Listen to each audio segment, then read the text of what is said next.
सबका धन्यवाद। कल सेशन के बाद काफी लोगों ने मुझे वन टू वन मैसेज किया कि उनको कल का सेशन अच्छा लगा। So thank you recognising effort of my team, specially my team member Alfiya. First of all want to thank you for that. जान धाव ना, आवाज दे ना. तो नाहीतरी स्लो होती त्या पाण्याजवळ, गॅरंटी. आणि अजून समोर जाऊन थांबणार तो टर्निंग करा.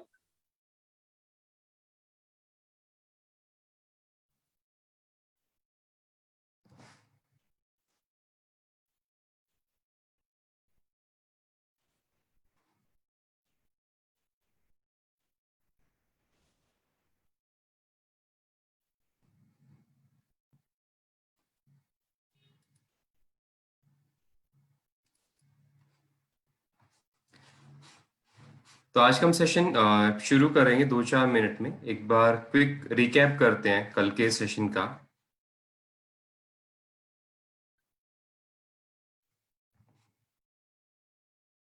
कल हमने हमारी कुलिक एल्फिया ने बेसिक टर्म्स के बारे में बात की, जो टर्म्स है फिजिकल एजुकेशन, फिजिकल एक्टिविटी, इनका एक सिंपल डिफरेंशिएशन, कनेक्शन और इनका एग्जाम्पल्स के थ्रू उन्होंने एक्सप्लेन किया। ये जो 6 टर्म्स थी हमारी कल जो डिस्कस की हम लोगों ने। जो लोग कल नहीं जुड़े थे उनके लिए हो सकता है क्विक रिकैप हो जाए, और जो लोग जुड़े थे उनका रिफ्रेशर रहेगा।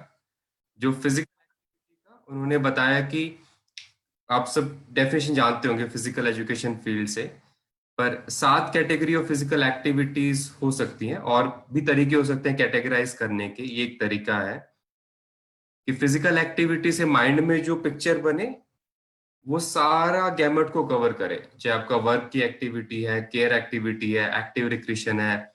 हम सब लोग अभी घर पर काम कर रहे हैं अपने परिवार के साथ, या हम ट्रेवल करते हैं, तो ये सब हमारे माइंड में फिजिकल एक्टिविटी का क्लियर होना चाहिए कि पूरा ये सब एक्टिविटी फिजिकल एक्टिविटी होती हैं और ये हमारे हेल्थ को इम्पैक्ट करती हैं। ये सब आप लोगों को टेक्निकली पता है लाइट मॉडरेट विग्रस एक्टिविटी के बारे में। ये इंपॉर्टेंट पॉइंट है कि हम सबका प्रयास ऐसा कैसा हो कि बच्चा 60 मिनट डेली खेले मॉडरेट इंटेंसिटी के साथ।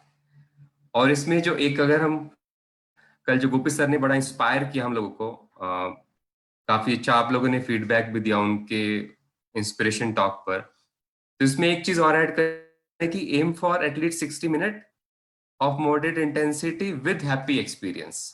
ये उन्होंने कल बड़ा स्पेसिफाई किया कि हमको सिर्फ खिलाना नहीं है बल्कि 60 मिनट का हैप्पी एक्सपीरियंस देना है। तो एज ए टीम हम बोल सकते हैं कि WHO guideline 60 minute of moderate intensity है, बट हम एक और तरीके से देख सकते हैं कि 60 मिनट का एक अच्छा हैप्पी एक्सपीरियंस हर बच्चे को मिले, ताकि वो जिंदगी भर खेल कूद से जुड़ा रहे। उसका एक्सपीरियंस उसको बार बार बोले कि उसको और करना है अभी, और वो खेलना चाहता है। तो ये एक छोटा सा हमने ऐड किया कल। 3 type of play, unstructured, semi structured, structured, आप सब लोगों को पता है। इसमें गोपी सर ने एक पॉइंट ऐड किया कि अनस्ट्रक्चर्ड प्ले को हमको कम वैल्यू नहीं करना चाहिए। अपना गली में नीचे बच्चों का खेलना, कॉलोनी में बच्चों का खेलना, एक फॉर्मल सेशन है, सेशन से पहले बाद में खुद रिक्रिएशन करना, रूल बनाना, उस नीचे गली में जाना, कोई बड़ा है कोई छोटा है, अलग अलग तरीके के रूल से खेलना, उनसे नेगोशिएट करना। तो अनस्ट्रक्चर्ड प्ले का लाइफ स्किल में बहुत रेलेवेंस है, ऐसा गोपी सर ने एम्फेसाइज किया। टेक्निकली आप लोगों को पता है कि जो सेमी स्ट्रक्चर और अनस्ट्रक्चर्ड के क्या अलग अलग कैटेगरीज हैं। आप सब लोगों ने क्विज में बहुत अच्छा पार्टिसिपेट किया, बहुत ही प्रोएक्टिवली। डांस में हमने बात किया कि डांस फिजिकल एक्टिविटी है कि नहीं है। ये अच्छा डिबेट रहा कि गिरीश, पूजा, राहुल कौन ज्यादा एक्टिव है। हो सकता है हम में से कुछ बच्चों को आधा घंटा तो अच्छा मिलता है, या एज एन एडल्ट मैं भी 1 घंटा अच्छा खेलता हूँ, पर उसके बाद पूरा दिन रहता हूँ, वो भी इंपॉर्टेंट चीज है। तो ये गिरीश के एग्जाम्पल से हम लोगों ने समझा कि सिर्फ 1 घंटा वर्कआउट करना सफिशिएंट नहीं, हमें पूरा दिन एक्टिव रहेंगे तो और भी अच्छा रहेगा। एक्सरसाइज अगेन आप सब लोगों को टेक्निकली इसके बारे में बहुत पता है, आप में काफी लोग फैकल्टी हैं जो रिसर्च करते हैं इस एरिया पे। सिंपल भाषा में बताया कि एक्सरसाइज सबसेट रहता है एक्टिविटीज का। उसमें ये 5 चीजें होनी चाहिए, प्लान, सिस्टमेटिक, मतलब जो थोड़ा स्ट्रक्चर से करो। होम होम एक्टिविटी, आप जो 7 एक्टिविटीज है उसका सबसेट था कि एक्सरसाइज। उसमें फिट प्रिंसिपल, आप ये भी कोई नई चीज नहीं है, आप सब लोगों को पता है, बस एक रिफ्रेशर रहा। उसके बाद अडल्ट्स और बच्चों की एक्टिविटीज के बारे में बात किया कि बच्चों के लिए एक्सरसाइज जरूरी नहीं कि एक अडल्ट की तरह हो, अलग अलग टाइप की एक्टिविटीज जो एंगेज करते हैं वही उनके लिए एक्सरसाइज होती हैं। डांस में हमने बात की डांस एक्सरसाइज है कि नहीं, और आपने बड़े अच्छे अच्छे एग्जाम्पल दिए कि अगर मैं डेली डांस करता हूँ, या मैं एरोबिक फिटनेस डांस करता हूँ, या मैं ग्रुप में रेगुलर डांस करता हूँ विद द डिजायर्ड आउटकम, तो डांस एक्सरसाइज भी होता है। तो आप लोगों ने अच्छा से एक्सप्लेन किया ये एक सिंपल डिफरेंशिएशन हमने कवर किया कल की, जब वो स्ट्रक्चर्ड है तो एक्सरसाइज है। फिजिकल इनएक्टिविटी जो रेकमेंड गाइडलाइन मीट नहीं करता, ये शायद थोड़ा सा नया रिकैप हो सकता है कि हम अक्सर ऐसा समझते हैं कि अगर हम अ, थोड़ा टाइम भी एक्टिविटी करते हो, फिजिकली एक्टिव है, अगर हम गाइडलाइंस मीट नहीं करते तो हम फिजिकल एक्टिव की कैटेगरी में नहीं आते, हम इनएक्टिव की कैटेगरी में आते हैं। तो ये 30 मिनट्स और 60 मिनट्स का बात किया। बट अगेन टाइम से ज्यादा एक और ओवरलैप एक्सपीरियंस। एक इंडिविजुअल 30 मिनट जब भी करेगा अडल्ट, जब उसको बचपन के 60 मिनट डेली में अच्छा एक्सपीरियंस मिला होगा। तो वो पार्ट भी हम ऐड कर सकते हैं जो कल हमने समझा। सिडेंटरी बिहेवियर, आप सब लोगों ने हमको 11:30 12:30 बजे टोका भी कि आपने 1.5 घंटे से हमको बिठाया हुआ है और हम खुद सिडेंटरी बिहेवियर में हैं। तो बिल्कुल सही, आप लोगों को सबको ये पता है। शायद धीरे धीरे हमको कुछ ऑनलाइन ऐसा चेंज करना पड़ेगा कि आप लैपटॉप रख के वॉक करते हुए सेशन अटेंड कर सकें स्पीकर पे लगा के, क्योंकि आप साइलेंट तो वैसे ही हैं। पिछले हफ्ते इससे मैं भी गुजर रहा था क्योंकि मुझे भी काफी सेशन लेने पड़ते हैं। तो मैंने अपने चेयर के साथ में 2 डंबल्स रख लिए थे कि अगर मैं सुन रहा हूं तो मैं पैरेलली अपना वर्कआउट चेयर पे करता रहता था। बट बहुत सारे क्रिएटिव तरीके हो सकते हैं कि हम एक्टिव भी रह सकते हैं सेशंस अटेंड करते हुए, और उल्टा थोड़ा हम वॉक करते रहेंगे आसपास तो और अच्छा समझ में भी क्योंकि हमारा माइंड और रिफ्रेश रहेगा। सेडेंटरी बिहेवियर, फिजिकल इनएक्टिव का डिफरेंस समझा कि सेडेंटरी अलग है, फिजिकल इनएक्टिव अलग है। फिजिकल एजुकेशन, आप सब उस फील्ड से हैं, इसके अलावा भी बहुत सारे डेफिनेशन आपके पास होंगी। सिंपल प्रपोजल रखा। ये वाला चीज हमको बहुत डिस्टर्ब कर रहा था करीब 5-6 साल से। हम जब भी फिजिकल एजुकेशन क्लास की बुक्स देखते या सीन देखते, तो इस पिक्चर को देख के ये लगता है कि ये फिजिकल इनएक्टिविटी की क्लास हो रही है, क्योंकि इस क्लास में 2 बच्चे खेलते हैं, बाकी 8 खड़े हैं। तो 20% एक्टिविटी है, 80% इनएक्टिविटी है या सिडेंटरी है। तो ये सिडेंटरी बिहेवियर प्रमोशन की क्लास है, ऐसा बोलूंगा मैं। और हमारे बहुत सारे अच्छे अच्छे इवन करिकुलम लेवल पर भी ये बेसिक चीज कुछ हद तक इतना हाईलाइट नहीं की गई। तो ये हमको और ये सिर्फ सिडेंटरी बिहेवियर नहीं, गोपी सर का एग्जांपल क्रिएट करें तो एक्सपीरियंस का बात भी है। मैं खुद बच्चों से बहुत ज्यादा बात करता हूँ जो छोटे बच्चे हैं कि आपको क्या अच्छा लगता है। और बहुत बार बच्चे ये कहते हैं, अरे वो कोच कराता हो तुम्हें टेनिस का, पूरा क्लास में 2 बार मिलता है बॉल मारने को, क्या करें, क्या मन ही नहीं आता हमको तो। और जो पीई होता है वो इतना बोरिंग होता है, सेम ड्रिल 3-4 बार कराते हैं रोज की रोज वही, तो मुझको मजा नहीं आता है। तो it is also not just sedentary behaviour, it is also about their enjoyment. उनको एक्सपीरियंस ही नहीं मिला सफिशिएंट, और उनका वेटिंग टाइम इतना ज्यादा रहा कि they will give up after some time.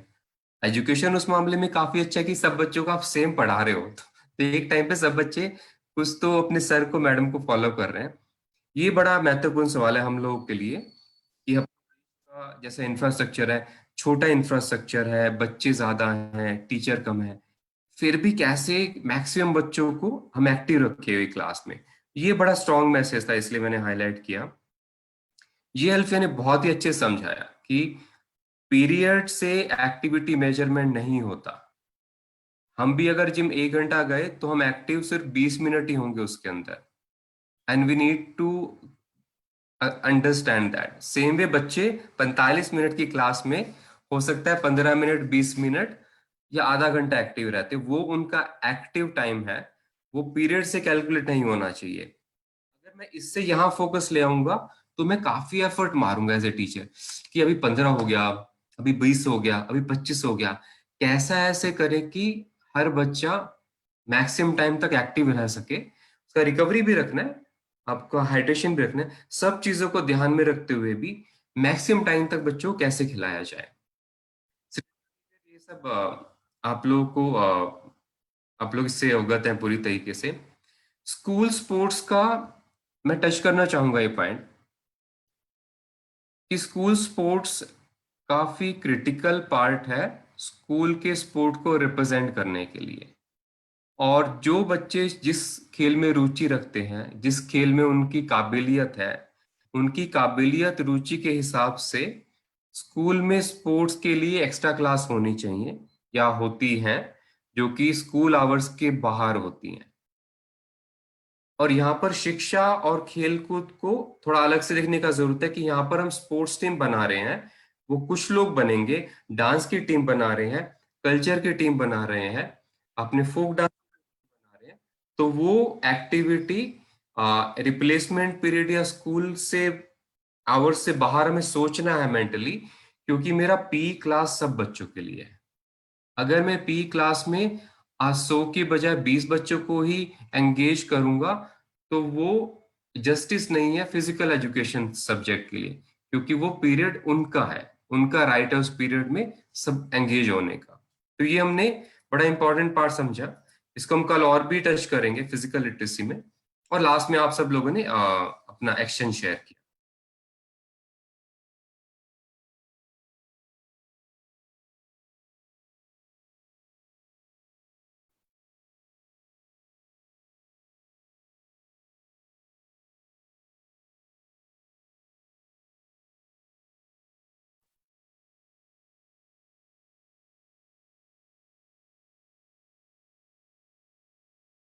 बस थोड़ा मुझे इशू हो रहा है क्लोज करने में।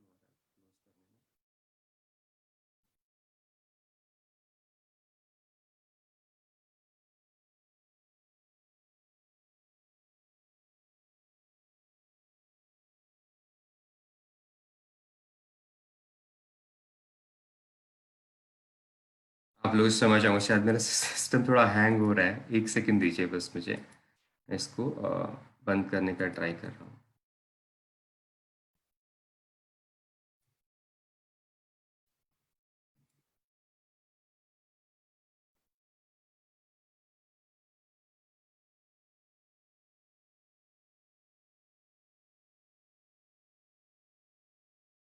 हाँ, थैंक यू। आप सब लोग जुड़ चुके हैं, मैक्सिमम लोग जो कल हमारे साथ थे।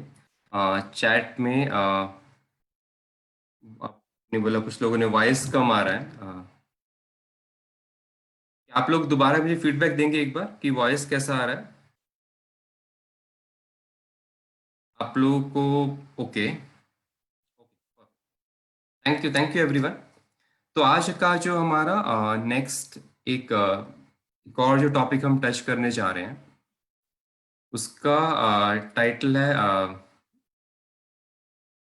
Minor games.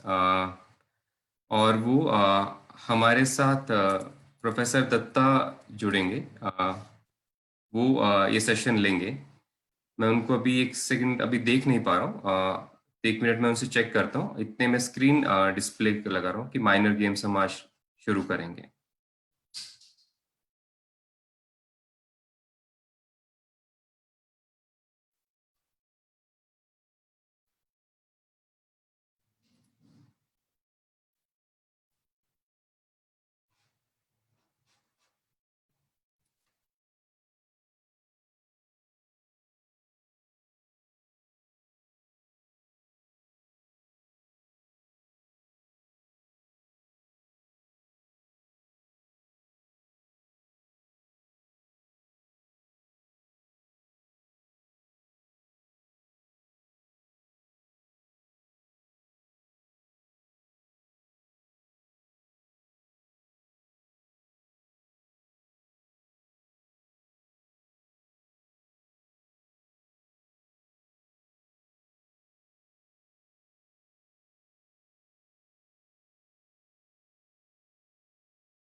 सर आपको अनम्यूट कर दिया मैंने।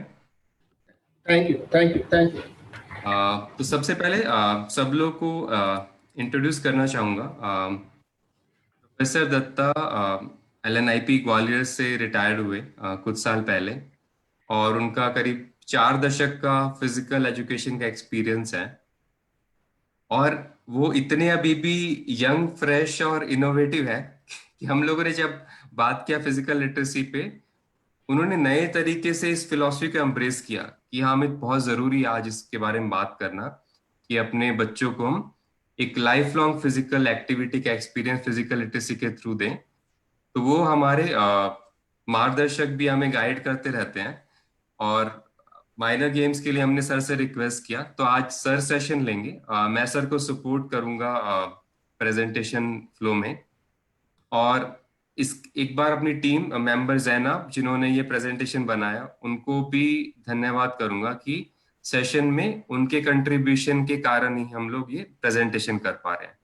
तो thank you Zainab. Datta sir आप शुरू कर सकते हैं।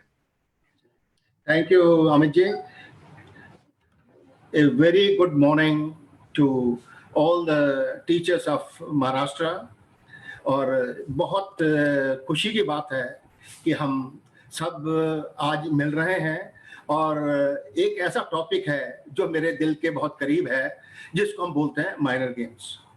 तो माइनर गेम्स का जो है जिंदगी के अंदर जो है बहुत ही महत्व है, और खासकर स्कूल गेम्स है बहुत इम्पोर्टेंट।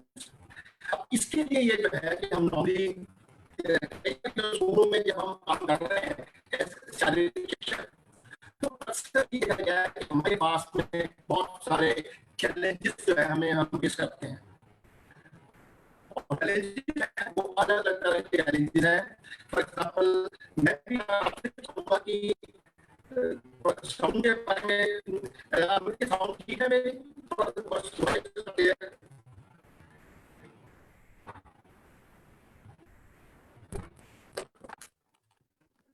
दत्ता सर थोड़ा आपका नहीं आ रहा है। तो हेलो, अभी बेटर है सर। ओके, तो हमारे साथ में चैलेंजेस जो है बहुत सारे, एक फिजिकल एजुकेशन टीचर के पास में चैलेंजेस बहुत आते हैं, और उसके अंदर कुछ चैलेंजेस तो इस प्रकार के हैं कि जैसे कि हमारे साथ में जो, तो मैं इसको, अमित जी अगर साउंड जो है थोड़ी क्लियर नहीं आ रही है तो मैं इसको अपने मोबाइल पे लगा के करूं, मैं थोड़ा सा, अगर आप सजेस्ट करें। अभी ठीक आ रही है सर, अभी ठीक आ रही है। ठीक है। तो इसके अंदर जो है कि हमारे जो टीचर्स हैं, एक तो ग्राउंड की जो है बहुत बड़ी समस्या है। जो प्ले फील्ड है उसका साइज जो है, स्कूलों में अलग अलग तरह के प्ले फील्ड्स मिलते हैं, खासकर मेट्रोपॉलिटन सिटीज के अंदर, तो इसकी बहुत ज्यादा समस्या है। छोटा सा ग्राउंड होता है, उसके अंदर एक फिजिकल एजुकेशन टीचर को जो है एक्टिविटीज करानी पड़ती हैं। और कई बार ये जैसे कल ही मैं सुन रहा था बच्चों का, कई लोगों ने, कई टीचर्स ने रिस्पॉन्स कर रहे थे कि एक साथ दो दो तीन तीन क्लासेस भी आ जाती हैं। उनको भी ये जो है कि आपने एक साथ उनको संभालना है, जगह छोटी, ये बच्चे ज्यादा, दो तीन क्लास आ गई हैं, और उसके ऊपर से ये जो है इक्विपमेंट की भी हमारे यहाँ पे काफी लिमिटेड इक्विपमेंट ही होते हैं। अब इन सब चैलेंजिंग सिचुएशन है, और इसके साथ में ये बजट भी जो है, हमारा बजट भी एक जो है कि लिमिटेड आता है। इन सबको देखते हुए हमारे फिजिकल एजुकेशन टीचर के पास में चैलेंजेस तो बहुत है। बट जहां पे चैलेंजेस आते हैं तो मेरे को एक कोट याद आ रही है इस समय, कहते हैं adversity is the best teacher. जो भी हमारी विपत्ति है वो हमारा जो है सबसे अच्छी, हमें जो है एक सिखाती है हमें कि उसको अपने आप को हमने किस प्रकार से एडजस्ट करना है। और उसके अंदर ही ये जो है कि फिजिकल एजुकेशन टीचर की क्रिएटिविटी भी इसके अंदर पता चल जाती है, कितना क्रिएटिव है, कैसे उनको जो है ऑर्गेनाइज कर पाता है। और एक और हम ये नॉर्मली कहते हैं कि फिजिकल एजुकेशन टीचर के पास में बहुत अच्छी मैनेजमेंट स्किल्स होती हैं। मैनेजमेंट स्किल्स के द्वारा ये जो है उसको ऑर्गेनाइज करना, कई बार बोलते हैं मैनेजमेंट के जो प्लानिंग बहुत अच्छी होती है, उसकी बहुत अच्छी होती है, के बारे में आ जाता है, बहुत अच्छी बना सकते हैं। ये साथ में जो है स्कूल जो है टीचर्स जो है वो जो है कि हर एक को अपने रिजल्ट के बारे में रहता है कि भाई हमारा रिजल्ट जो है अच्छा है।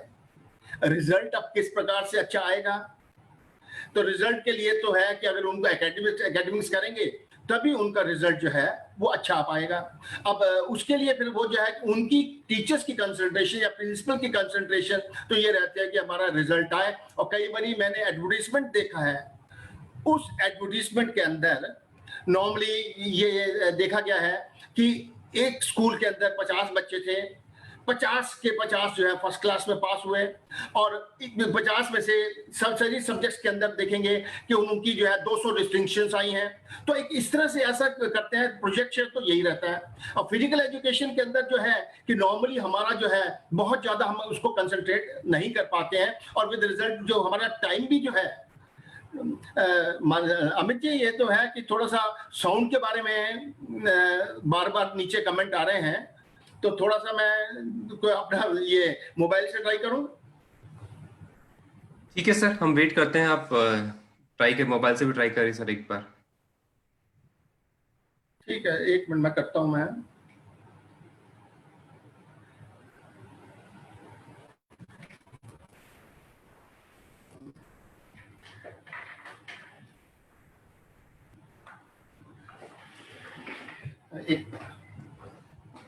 अंकित अपना मोबाइल दे दे यार, आवाज क्लियर नहीं आ रही।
मैंने in between Datta sir join करें, मैंने कल का पीडीएफ भी या चैट में भेज दिया है, आप उसको क्लिक करके डाउनलोड कर सकते हो।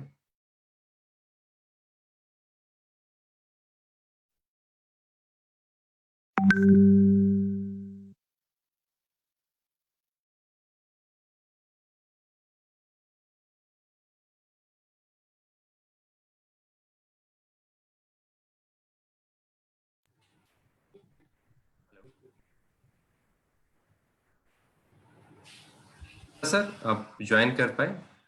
हाँ जी, ठीक है। अच्छा, अमित जी आवाज ठीक है अब? फोन पे सर किस नाम से आपका फोन? ये अंकित अंकित दत्ता। अंकित नहीं सर, अंकित दत्ता के नाम से नहीं आ रहा, एक बार दोबारा चैट में करना। अच्छा, नम्रता दत्ता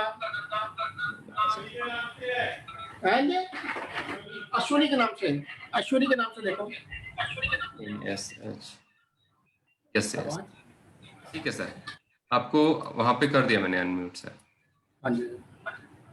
और मैं वो बंद कर रहा हूँ सर। आप, हाँ हो गया सर। हेलो, यस अच्छा अच्छा, अमित जी आवाज क्लियर है? हाँ सर, आप बोलिए। ओके जी। अच्छा, हम ये चर्चा कर रहे थे कि हमारे साथ में क्या क्या समस्याएं आ रही हैं अपना फिजिकल एजुकेशन प्रोग्राम सही चलाने के लिए। उसके लिए मैंने बोला था कि फिजिकल एजुकेशन टीचर को अन्य टीचर्स का सहयोग नहीं मिल पा रहा। अब मुझे आवाज ठीक है ना? आवाज ठीक है सर। ओके। अब इसके अंदर जो है कि हमें फिजिकल एजुकेशन टीचर को कन्विंस करना है स्कूल अथॉरिटीज को कि हमारा जो प्रोग्राम है बच्चे की सेहत से जुड़ा हुआ है, और सेहत से बढ़ के दुनिया में कोई भी चीज नहीं है। अब उसको करते हुए हमें जो है कि स्कूल के मैनेजमेंट, स्कूल के प्रिंसिपल, स्कूल के टीचर्स सभी हमें सहयोग करें। अब इसके अंदर माइनर गेम्स के हम आगे चलते हुए तो मैं अमित जी से बोलूंगा कि नेक्स्ट स्लाइड शो करें। आज के सेशन में हम 4 चीजों को टच करेंगे। पहला है meaning of minor games. Minor games का क्या अर्थ है, क्या मतलब है। दूसरा, सिग्निफिकेंस ऑफ माइनर गेम्स। तीसरा, जब माइनर गेम सिखा रहे हैं उस समय किन किन बातों का हमें ध्यान रखना है। और चौथा जो है कि कुछ माइनर गेम्स के बारे में हम आपको बताएंगे, किस तरह के माइनर गेम्स हो सकते हैं।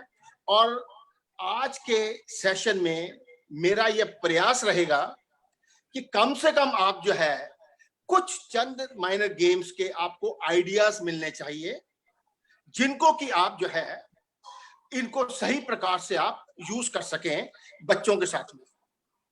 अब इसके साथ में मैं आपसे, नेक्स्ट स्लाइड प्लीज। अब माइनर गेम्स क्या है, थोड़ा इसे पीछे रखना, पीछे वाली स्लाइड अमित जी। यस। अब माइनर गेम्स क्या है, आपके अनुसार आप क्या माइनर गेम से क्या समझते हैं? कृपया करके आप ये जो है कि SMS के मैसेज के जरिए आप जो है हमें बताएं कि आपका माइनर गेम से क्या तात्पर्य है। तो मैं आपकी वेट कर रहा हूं, आपके मैसेजेस की। चैट बॉक्स में कि माइनर गेम्स के बारे में आप क्या समझ रखते हैं। कुछ मैसेज आ रहे हैं। हाँ जी। डिक्रीशन फॉर स्टूडेंट्स, हाँ जी। Games, small sided games, activeness, fun games, lead up games, modified game, quick fun games, activeness, small place, recreation physical activity, small area. Thank you. बहुत अच्छा आपका जो है कि आपकी और मेरी ट्यूनिंग जो है बिल्कुल सेम है। मेरा भी जो है माइनर गेम से यही मतलब है। अब अमित जी नेक्स्ट स्लाइड करेंगे। अब इसके अंदर जो है कि 4 चीजें माइनर गेम्स के अंदर आ रही हैं। सबसे पहला जो है, इसके अंदर लिमिटेड एरिया की जरूरत है। छोटे से एरिया के अंदर 20 बाई 30 मीटर का भी एरिया होगा तो उसके अंदर भी हम माइनर गेम्स इजीली करा सकते हैं। इसके अंदर और एडवांटेज है कि हम बिना सामग्री के, बिना इक्विपमेंट के भी गेम हम अपना करा सकते हैं। और अगर गेम के साथ में, गेम के अंदर इक्विपमेंट की जरूरत होगी तो उसके अंदर वैरायटी मिलती है, तो वो भी हम उसको अच्छी प्रकार से करा सकते हैं। और चौथा इसके अंदर एस्पेक्ट है, इसके अंदर नियम जो है वो फ्लेक्सिबल होते हैं, कि उनको हम थोड़ा सा अपने आप, अपने सिचुएशन के अनुसार उसको हम एडजस्ट कर सकते हैं। तो 4 चीजें हो गई माइनर गेम्स के अंदर। पहला लिमिटेड एरिया, दूसरा विदाउट इक्विपमेंट, तीसरा विद इक्विपमेंट, चौथा फ्लेक्सिबल रूल, लचीले रूल्स या उसके लचीले रहते हैं, उसको कभी भी हम अपना चेंज कर सकते हैं। फिर एक और इसके अंदर आता है माइनर गेम्स, जैसे कि आपने भी सजेशन दिए थे चैट बॉक्स के अंदर कि इसके अंदर फन एंड एंजॉयमेंट जो है मिलता है बच्चों को, जो भी कोई इसके अंदर हिस्सा लेता है, क्योंकि इसके अंदर जो है बहुत ज्यादा स्किल की जरूरत नहीं होती, लिमिटेड स्किल के द्वारा भी। बिकॉज नॉर्मली हम कहते हैं कि डिफरेंस होता है, कुछ बच्चे बहुत अच्छे होते हैं, कुछ मीडियोकर होते हैं, कुछ इवन लो लेवल वाले होते हैं। इवन लो लेवल वाले बच्चे भी जो है इन गेमों के अंदर अच्छी प्रकार से पार्टिसिपेट कर सकते हैं। तीसरा जो है इसका एक और एम है, उसका फिजिकल डेवलपमेंट होती है। फिजिकल डेवलपमेंट से हमारा मतलब है उनकी फिजिकल फिटनेस हो जाएगी, और वो जो है क्योंकि गेम्स में पार्टिसिपेट करेंगे तो उसके जो फिजिकल फिटनेस के कंपोनेंट्स हैं उनका भी हमारा विकास होता है। जैसे कि फॉर एग्जांपल स्पीड के बारे में हम कह लें, थोड़ा सा स्ट्रेंथ के बारे में कह लें, थोड़ा पावर के बारे में कह लें, थोड़ा फ्लेक्सिबिलिटी के बारे में कह लें, और ए बिट ऑफ एंड्योरेंस। तो इस तरह की चीजें जो है वो बच्चे के अंदर डेवलप हो जाती हैं। नेक्स्ट है इसका कॉग्निटिव एस्पेक्ट। अब हम जब भी कभी गेम खेलते हैं तो हमारा सिर्फ यही मतलब नहीं होता गेम खेलें, हंसें और एक दूसरे को शाबाशी दें और चले जाएं। हमारे साथ में ये जो है कि जब रिक्रिएशन गेम या फिजिकल एजुकेशन माइनर गेम्स खेलते हैं तो बच्चों के दिमाग जो है वो फ्रेश हो जाता है। जो भी उसके टेंशन है, जो भी उसकी एंजाइटी है, वो सभी की सभी जो है इसके अंदर दूर हो जाती है, और वो जो है नेक्स्ट अपने पीरियड के लिए या नेक्स्ट अपने पढ़ने के लिए जो है बिल्कुल फ्रेश होकर तैयार हो जाता है। और ये अक्सर देखा गया है कि जो बच्चे गेम खेल के पढ़ने जाते हैं उनकी जो है याददाश्त जो है कंपैरेटिवली बेटर हो जाती है। ऐसे कई तरह की रिसर्चेस वगैरह भी की हुई हैं। और एक और इसके अंदर आता है अफेक्टिव डोमेन।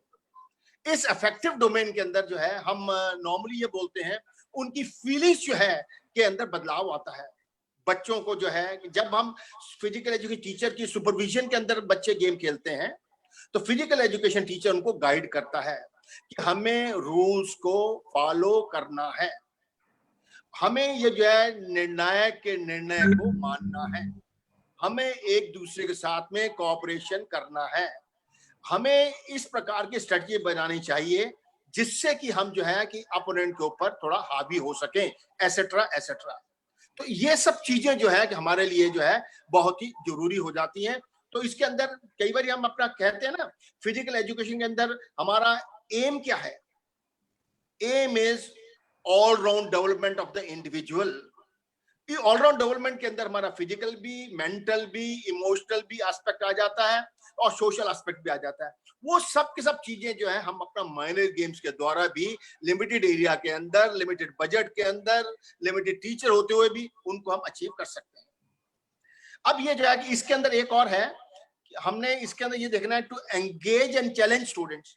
सभी बच्चों को एंगेज करना है। अभी अभी थोड़ी देर पहले डॉक्टर अमित भी बोल रहे थे, या कल अलीफा ने भी बोला था, अल्फिया ने भी बोला था कि इसके अंदर ये जो है कि हम बच्चों को जो एंगेज करते हैं, सारे बच्चे जो है फिजिकल एजुकेशन के अंदर एंगेज नहीं हो पाते, बिकॉज कई गेम ऐसे रहते हैं जहां पे कि लिमिटेड बच्चे तो पार्टिसिपेट कर रहे हैं और कुछ बच्चे जो है अपनी टर्न का वेट करते हैं, अपनी बारी की इंतजार करते हैं। तो ये जो है कि उसके अंदर जो है कि 100% जो है हर एक का बच्चों का पार्टिसिपेशन नहीं हो पाता है। और जब अगर बच्चे जो है खड़े रहेंगे काफी देर तक तो फिर डिसिप्लिन प्रॉब्लम भी हमारी उसके साथ में आ जाती है। और एक और इसके अंदर इंपॉर्टेंट एस्पेक्ट चैलेंज। बच्चों को हमने जो ऐसी एक्टिविटी देनी है जो कि उनको चैलेंज करे, जिससे कि उस चैलेंज को वो ओवरकम कर सके, उसको चैलेंज को वो मीट कर सके। तभी हम कई बार कहते हैं जो हमारा चैलेंजिंग सिचुएशन है वो बहुत ज्यादा मुश्किल भी नहीं होनी चाहिए और बहुत ज्यादा इजी भी नहीं होनी चाहिए। मुश्किल होगी तो बच्चे कई बार कहते हैं यार हमारे बस का नहीं, हम नहीं कर पाएंगे। और अगर बहुत स्लो होगी या बहुत लो लेवल की होगी तो क्या यार ये आसान है, सभी कर लेते हैं। तो थोड़ा सा हमें जो है अप्रोप्रिएट लेवल ऑफ डिफिकल्टी जो है आनी चाहिए। अगर अप्रोप्रिएट लेवल ऑफ डिफिकल्टी होगी तो हमारे लिए चीज का बहुत अच्छा हो जाएगा। Next please. अब significance of minor games. Minor games की क्या इंपॉर्टेंस है हमारे बच्चों की जिंदगी के अंदर या स्कूल के फिजिकल एजुकेशन प्रोग्राम चलाने के लिए। Next please. बहुत अच्छा है। सबसे पहले जो है बच्चों की अट्रैक्शन रहती है। बच्चे जब भी कभी जो है फिजिकल एजुकेशन पीरियड होगा, क्लास से भागते हुए आते हैं ग्राउंड के अंदर और वो जो है गेम खेलना चाहते हैं, ऐसी एक्टिविटी करना चाहते हैं जो कि उनकी नीड्स के अनुसार है, जो कि उनके इंटरेस्ट के अनुसार है, जो कि उनकी एबिलिटी के अनुसार है। ऐसे हम इक्विपमेंट भी ऐसा चूज करते हैं जो कि उनके बेसिस के ऊपर उनसे मिलती जुलती होनी चाहिए, जिससे कि बच्चों को जब वो इस खेलों में हिस्सा लेंगे तो उनको जो बहुत ही एंजॉयमेंट मिलेगा। तभी वो जो है एक माइनर गेम जो अट्रैक्शन इसके अंदर रहती है कि बच्चे जो है भागे चले आते हैं ग्राउंड की तरफ कि हमने गेम्स खेलने हैं। नेक्स्ट चीज एक और है इसके अंदर, हमारा जो मेन इंपॉर्टेंट एस्पेक्ट है फंडामेंटल मोटर स्किल्स। ये फंडामेंटल मोटर स्किल्स जो है हम चाहते हैं बच्चों के अंदर जो है डेवलप हो जाए। अब फंडामेंटल मोटर स्किल्स कौन कौन सी हैं? अगर आप थोड़ा सा मेरी हेल्प करेंगे तो थोड़ा बताइए मेरे को आप चैट बॉक्स में जाके कि फंडामेंटल मोटर स्किल्स क्या क्या है। Very good. Social skill, locomotor आ गई है, लोकोमोटर आ गए हैं सर। नॉन लोकोमोटर आ गई है, वेरी गुड। मैनिपुलेटिव आ गई है, बैलेंस आ गया है, मैनिपुलेटिव, बैलेंस, वेरी गुड। तो आपका रिस्पॉन्सेस वगैरह तो बहुत अच्छे हैं। इसके अंदर जो है हम यही चाहते हैं कि बच्चों के अंदर नॉन लोकोमोटर, लोकोमोटर और मैनिपुलेटिव ये स्किल्स जो है डेवलप हो जाए। तो पहले तो है कि हमारा जो फंडामेंटल मोटर स्किल्स के अंदर हम इसको दूसरी तरह से लें, इसके अंदर हम कह देते हैं running, jumping, throwing, catching, etcetera etcetera. तो ये चीजें जो है हमारी फंडामेंटल मोटर स्किल्स के अंदर आ जाती हैं। और उन मोटर स्किल्स को पहले तो हमने फिजिकल एजुकेशन टीचर ने सिखाना है, उसके बाद में उन स्किल्स को गेम के अंदर कैसे इस्तेमाल करना है। फॉर एग्जाम्पल हम थ्रो बॉल का गेम खेल रहे हैं, उस थ्रो बॉल गेम के अंदर जो है हमने बॉल कैसे फेंकनी है, किस एंगल से फेंकनी है, किस बच्चे को फेंकनी है, या कौन सा उनका वीक प्लेयर है उसको फेंकनी है जिससे कि हमें पॉइंट मिल सके। और ये जो है कि कितनी पावर लगानी है, कि ज्यादा ऊंची फेंकनी है या ज्यादा नेट के साथ में होनी चाहिए, ये सब आप बातें हम जो है उसकी एप्लीकेशन गेम की आ जाती है। ऐसे ही ये जो है डॉज बॉल के अंदर उसकी एप्लीकेशन क्या है, हम थ्रो तो करनी है बॉल को थ्रो कैसे करना है, कई बार हम एंटीसिपेट करते हैं। ये बच्चा जो है या टीम प्लेयर जो है वो राइट का मूव करेगा, तो हम जानबूझ के बॉल जो है उस तरफ को डालते हैं जिससे कि बच्चा आउट हो जाए। एप्लीकेशन थोड़ा एंटीसिपेट करते हुए हम करते हैं। तो ये इंपॉर्टेंट एस्पेक्ट हमारे लिए बहुत जरूरी है। एक तो फंडामेंटल मोटर स्किल्स हो गई, और उनको गेम के अंदर उनको किस प्रकार से यूज करना है, किस प्रकार से प्रयोग करना है। Next please. अब एक और है फन, प्लेजर एंड एंजॉयमेंट। बच्चों के अंदर जो है अगर मजा नहीं है, अगर हमारा प्रोग्राम के अंदर जो है बच्चे अट्रैक्ट नहीं हो रहे हैं, इसका मतलब कमी हमारे अंदर ही है। हमें थोड़ा सा क्रिएटिव होके और बच्चों के जरूरतें देखते हुए ऐसी एक्टिविटीज देनी है जिससे कि बच्चों को जो है एक बहुत प्लेजेंट एक्सपीरियंस मिले, और वो जो है कम से कम जाके अपने घर के अंदर अपने सहपाठियों को या अपने दूसरे बच्चों को भी कह सकें, यार आज फिजिकल एजुकेशन क्लास के अंदर तो बहुत मजा आया, हमारे सर जो है हमें या हमारी मैडम जो है हमें बहुत अच्छा गेम कराती है, हमारा तो मन जो है उसके अंदर बहुत लगता है। तो एक इस प्रकार से चीजें अगर होंगी तो हमारे लिए बहुत अच्छा हो जाएगा। Next please.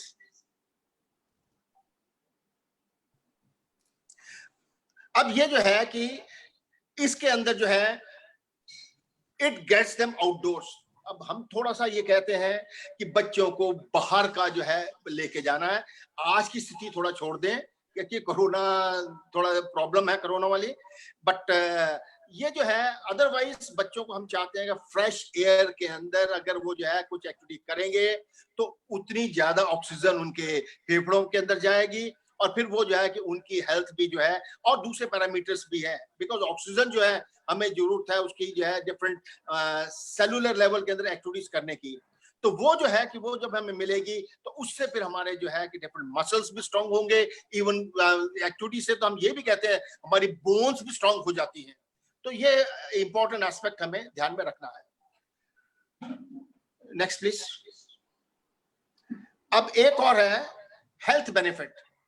हेल्थ बेनिफिट जो है कि हम मैंने पहले आपको बताते थे फिजिकल फिटनेस है, एक बच्चे की हेल्थ अच्छी हो जाएगी, और जो नॉर्मली हम कई बार कह देते हैं हेल्थ इज वेल्थ।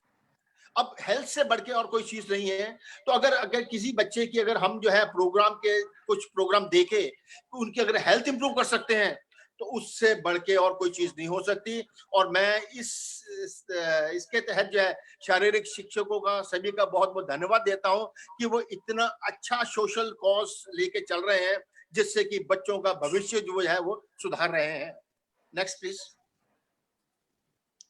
नेक्स्ट है मोटिवेशन।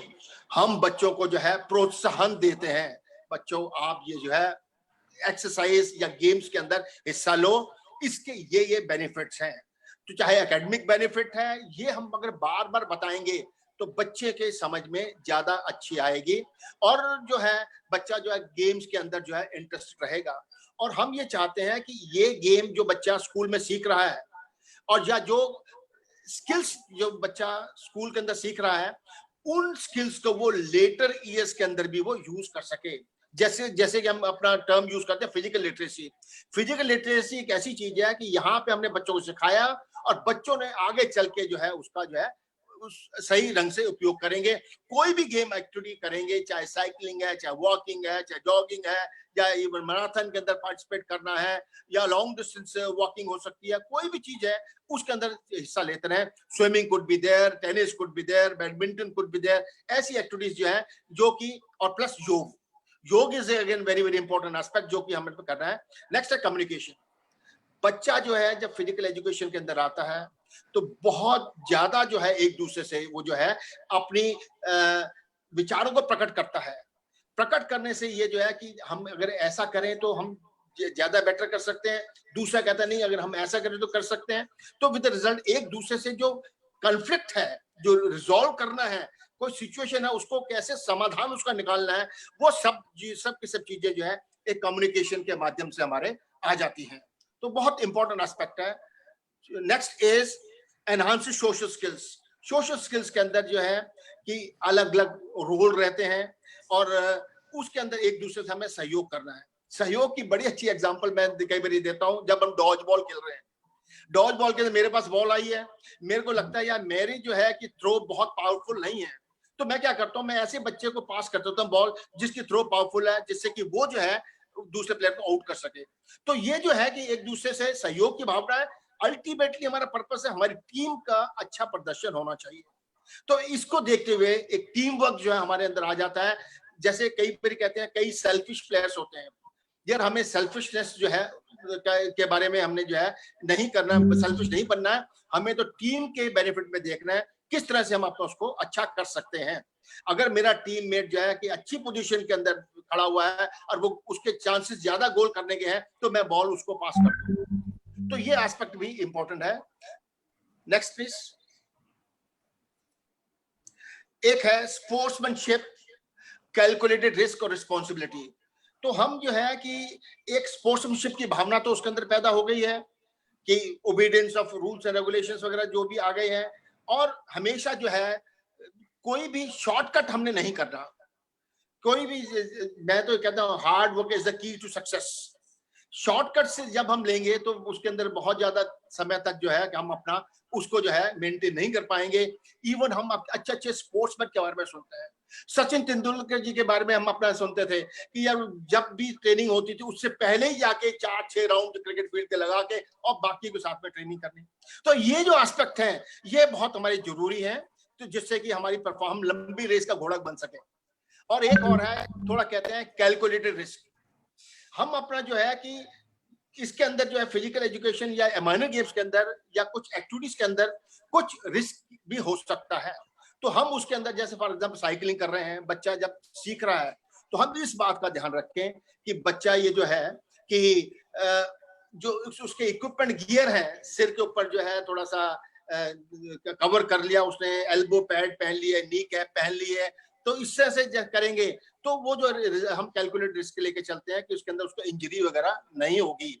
और ऐसे ही ये जो है कई बार हम जो है फिजिकल एजुकेशन या के अंदर हम जो है जब कभी रॉक क्लाइंबिंग कर रहे हैं तो सारे उपकरण हम अपने साथ लेके चलते हैं, जिससे कि अगर हमारे साथ कोई मिसहैप होता भी है तो हम अपने आप को, हमारी जान जो है बच सके, इंजरी हमें नहीं हो सके। Next please.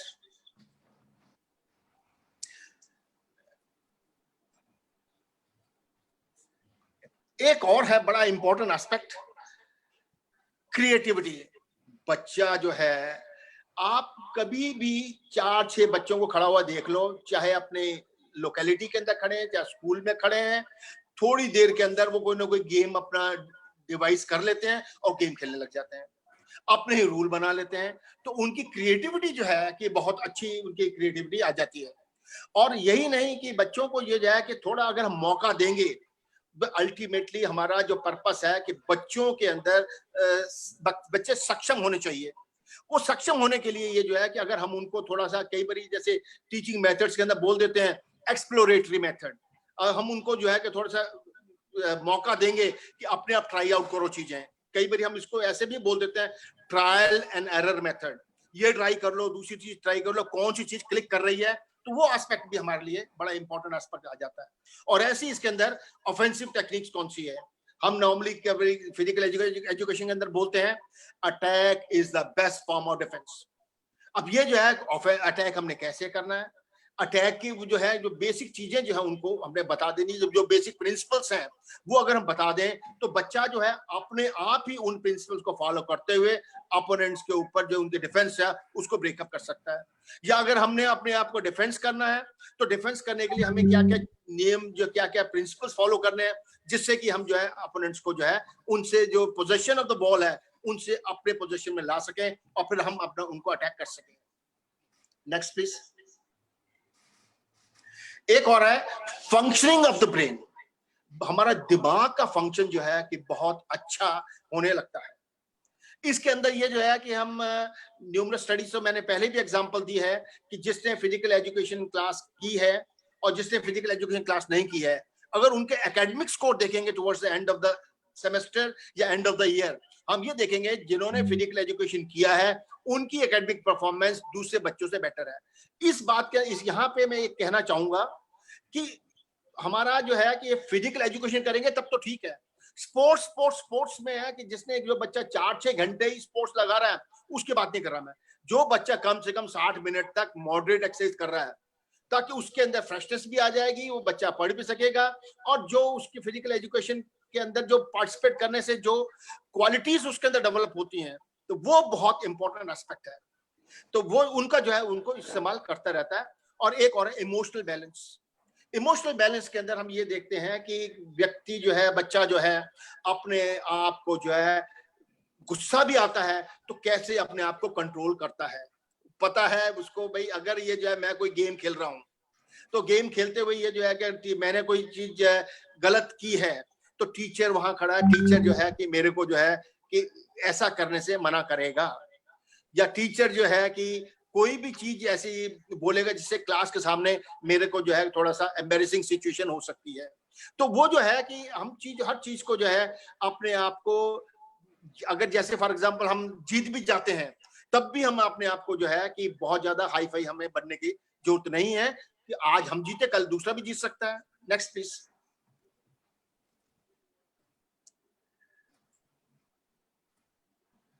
अब एक और है, ये बड़ा मैनेजमेंट का टूल है, मैनेजमेंट के सही करने के, बिकॉज नॉर्मली हम कहते हैं सही शारीरिक शिक्षक ऐसा है उसकी मैनेजमेंट स्किल्स बहुत ही अच्छी है उसके अंदर, बिकॉज वो जो है कि अपना अलग अलग इनिशिएटिव लेता रहता है, इंडिपेंडेंट रहता है, उसके अंदर लीडरशिप की क्वालिटीज भी, अब वो जो लीडरशिप क्वालिटीज जो उसके अंदर है वो बच्चों को अंदर देना चाहता है तो उनको जो है वो किस प्रकार से दे पाता है अभी नेक्स्ट स्लाइड में भी आएगा, और डिफरेंट रोल्स जो देता है, डिफरेंट रोल्स है। Next please. इसके अंदर जो है कि कैप्टन बना देता है किसी को, तो उसके अंदर जो एक जो है लीडरशिप की भावना जो है वो डेवलप, लीडरशिप क्वालिटीज डेवलप हो जाती हैं, उसको अपनी पूरी टीम को जो है कंट्रोल करना है, एक दूसरे के साथ में सजेशंस भी लेने हैं कैसे हम जो है गेम को अच्छी प्रकार से हम खेल सकते हैं, और अगर हम एक दूसरे के साथ सहयोग करके चलेंगे हमारी टीम भी बेटर करेगी। कुछ बच्चे जो है फॉलोवर रहते हैं, जैसे किसी इंस्ट्रक्शंस दी हैं उसको हम फॉलो करेंगे हमारी टीम का प्रदर्शन अच्छा होगा, और ऐसे ही ये जो कुछ कुछ मेंबर्स जो टीम मेंबर्स भी हो जाते हैं। Next please.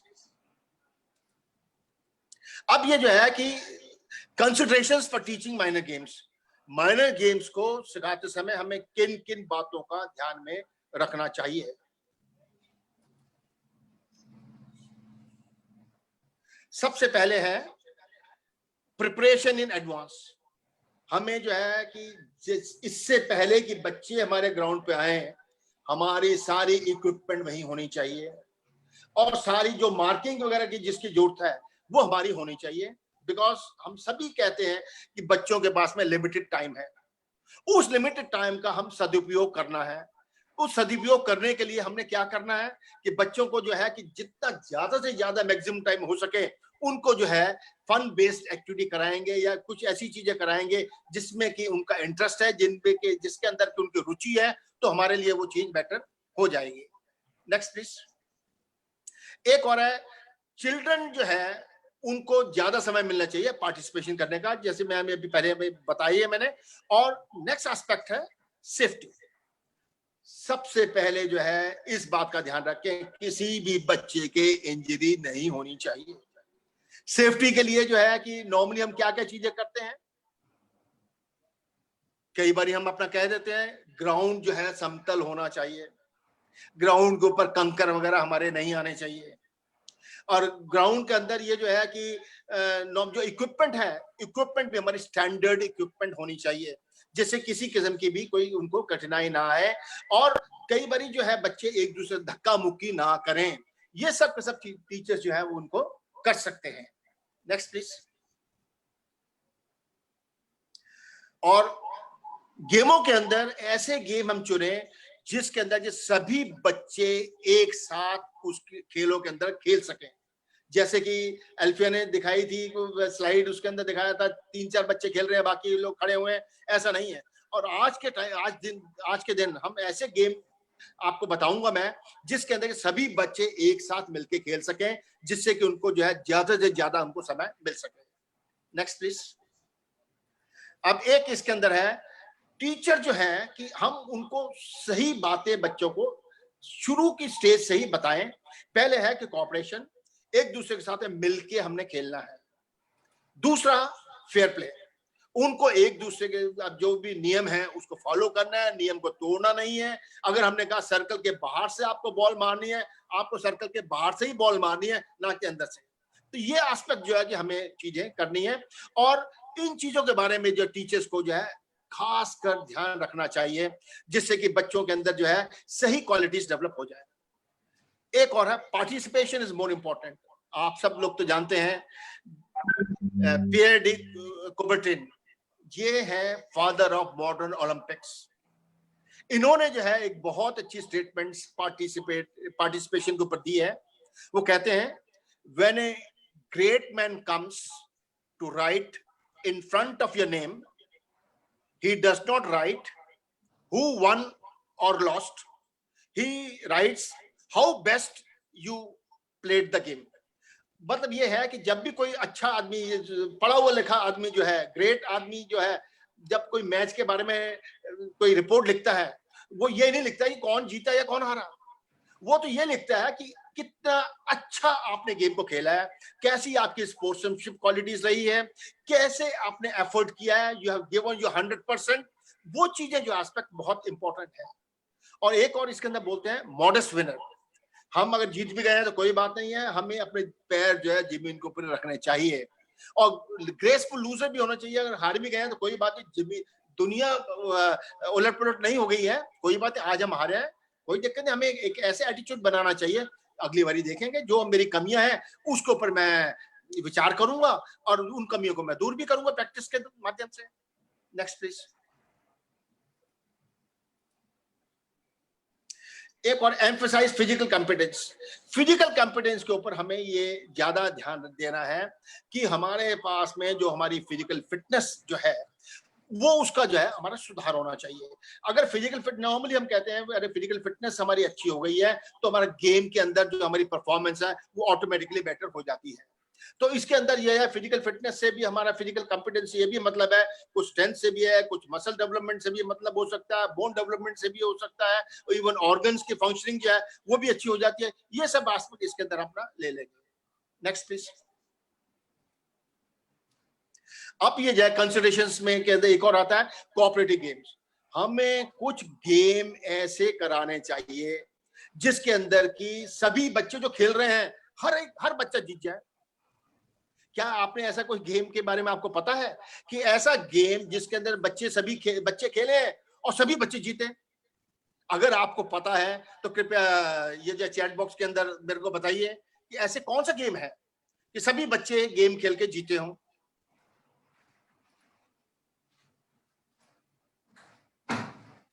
physically fit 100 children or a basketball.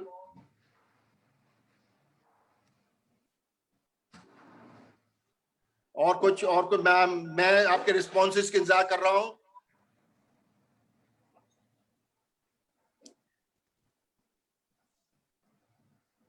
थोड़ा सा ये जो है चैलेंजिंग क्वेश्चन है, बिकॉज नॉर्मली जब भी हम गेम खेलते रहे हैं तो हम अपने गेम के अंदर जो है ग्राउंड रूट टीम गेम, नहीं टीम गेम तो आ गया है, टीम गेम के अंदर भी हम एक टीम का दूसरी टीम के साथ में गेम खेलते हैं और उसके अंदर तो फिर कोई ना कोई तो जीतता ही है। आज के सेशन के अंदर हम ऐसे भी कुछ गेम सीखेंगे जिसके अंदर की हम ये जो है चेन गेम, तो चेन गेम भी अच्छा है कि चलो सबका एक साथ कोऑपरेशन रहेगा, बट चेन भी गेम खेलते हैं तब उसके अंदर ऐसा भी देखते हैं कि यार अल्टीमेटली एंड में कौन बचता है, तो वो जो है कई बारी विनर हो जाता है। 5 passes, वेरी गुड, बहुत अच्छा चेन गेम भी बोला है, थैंक यू वेरी मच। और अभी आज हम इसके बारे में थोड़ी देर बाद में ऐसे गेम के बारे में करेंगे। Next please. Pedagogy of teaching minor games. जब भी हमने माइनर गेम्स कराने हैं तो क्या मेथोडोलॉजी होनी चाहिए। सिंपल सी मेथोडोलॉजी है, लंबा लेक्चर नहीं देना है, बहुत ज्यादा हमने लंबा एक्सप्लेनेशन नहीं देना है, क्योंकि बच्चे जो आए हैं खेलने के लिए आए, बच्चों को जो है ज्यादा से ज्यादा खेलने का समय मिलना चाहिए, पहली बात। दूसरा, उनको डेमोन्स्ट्रेशन के, अगर जो है गेम जो है कि बच्चों उससे फैमिलियर नहीं है, एक टीचर के लिए आवश्यक है कि वो उनको एक प्रदर्शन करके बताएं कैसे गेम को खेलना है, जिससे कि बच्चों के बारे में जो है दिमाग में पूरी चीज क्लियर हो जाए, हमें किस प्रकार से खेलना है। और ये जो उसके अंदर जब डेमोन्स्ट्रेशन भी दे रहा है तो इंपॉर्टेंट रूल्स के बारे में भी बता दे, और टीचर को जो है सभी के साथ में बिल्कुल एक फेयर रहना है, उसके साथ में जो उसका निर्णय है बिल्कुल सभी के लिए एक साथ एक बराबर होना चाहिए, उसके अंदर कोई दिक्कत नहीं आनी चाहिए। और फिर थोड़ा सा ये है कि हम ये चाहते हैं बच्चा कुछ उसके अंदर सीखे भी, तो जैसे कि हमने पहले एक बारी हमने कंपटीशन करा दिया या ट्रायल रन करा दिया, उसके बाद में उनको कहा कि भाई आप अपना बैठो, टीम के अंदर डिस्कस करो, आपकी क्या जो है प्लस पॉइंट थे, क्या माइनस पॉइंट थे, कैसी आपकी परफॉर्मेंस रही है, अपोनेंट के क्या स्ट्रॉन्ग पॉइंट्स थे, आपको कैसे अपने गेम को एडजस्ट करना है जिससे कि आप जो है अपने गेम के अंदर सुधार ला सको। तो ये जो है कि थिंकिंग प्रोसेस जो है, डिस्कशन जो है वो बहुत इंपॉर्टेंट है, उसी से ही आदमी का जो है विकास होता रहेगा। Next please. नेक्स्ट है समराइज एंड अप्रिशिएट। एंड में जो है गेम को थोड़ा आप समराइज करो, और एप्रिसिएशन क्या करना है कि आपने वेरी वेल डन, और इसके अंदर ये जो है कि आप ये करो कि नेक्स्ट प्लीज, इसके अंदर एफर्ट जो है, एफर्ट के अंदर आपने ये करना है कि आपने एफर्ट को प्रेज करना है, और जिन्होंने स्पोर्ट्समैनशिप क्वालिटीज बताई हैं, जिन्होंने नियमों का पालन किया है, जिन्होंने जो है ऑफिशियल्स के, अंपायर का, रेफरी का निर्णय बिल्कुल सही ढंग से लिया है, कोई ग्रम्बल नहीं किया है, उन चीजों को जो है आप हाईलाइट करो, जिससे कि बच्चों को लगे कि यार जीतना ही जरूरी नहीं है। इनके साथ में ये दूसरी चीजें हैं, प्रेज है, जैसे प्रेज कैसे, एफर्ट है और वैल्यूज, इनको अगर करेंगे तो चीज हमारी और बेटर हो जाएगी। Next please. और एंड में जो है उनसे सजेशंस जरूर पूछो। कई बारी भाई अब ये जो आज का मैंने ये जो है लेक्चर लिया है, और मैं आपसे भी चाहूंगा इसके अंदर मेरे को जो है क्या क्या चीजों के सुधार करना है, तो ये तो मैंने आपसे अभी पूछ लिया, तो एंड में आप जरूर मेरे को चैट बॉक्स के अंदर देंगे कि इसको और कैसे हम इसको बेटर बना सकते हैं।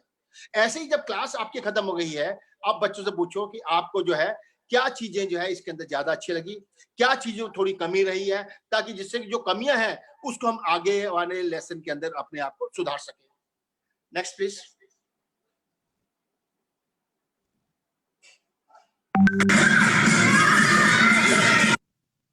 अब ये जो है माइनर गेम्स का प्रेजेंटेशन अब आ गया, अब ये आपके और इंटरेस्ट के अंदर आ गया है। पहला वाला ये जो है ये है टनल रेस। इसके अंदर आप सभी देख रहे हैं बच्चों ने Don't say, keep going, keep going, keep going.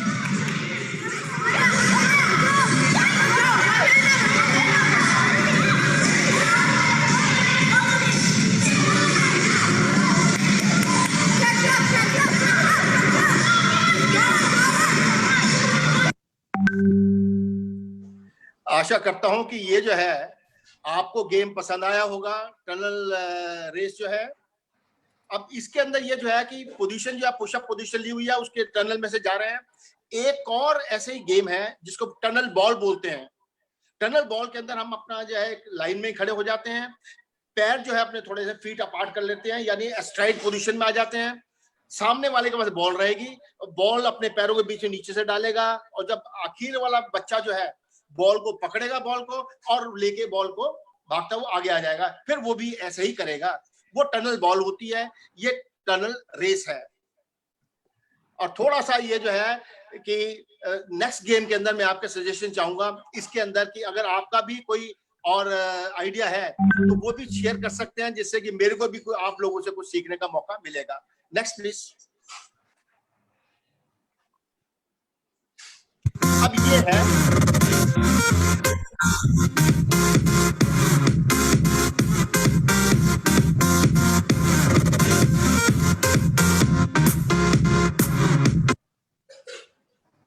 ये गेम है ह्यूमन कैटरपिलर रेस। इस गेम के अंदर जो है कि हमने जो है थोड़ी सी इक्विपमेंट की जरूरत है। पहला गेम था, कोई इक्विपमेंट की आवश्यकता नहीं थी। दूसरे के अंदर जो है कि हमें ये जो है जैसे टेंट हाउस होते हैं, उनके टाट पट्टी वगैरह जो होती है लंबी सी होती है, उसको हमने जो है कि सिलाई करके बना सकते हैं, या कई बार हम जो अखबारों को भी चिपका के ये बना सकते हैं। मगर अखबार वाली है फट थोड़ी सी जल्दी जाती है। और नहीं तो फिर ये जो है कि हम अपना जब बोरी होती है, सैक होती है जिसमें गेहूं वगैरह डालते वगैरह है, तो उसको भी हम अपना सिल के बना सकते हैं और उसके बेसिस को कर सकते हैं। थोड़ा कलर उसके ऊपर कर लेंगे तो थोड़ा सा अट्रैक्शन और बढ़ जाएगा, और करने वालों को भी मजा आएगा और देखने वालों को भी मजा आएगा। तो इसको हम बोल रहे हैं ह्यूमन कैटरपिलर रेस। यहां से एक जगह से दूसरी जगह उन बच्चों को जाना है। Next please.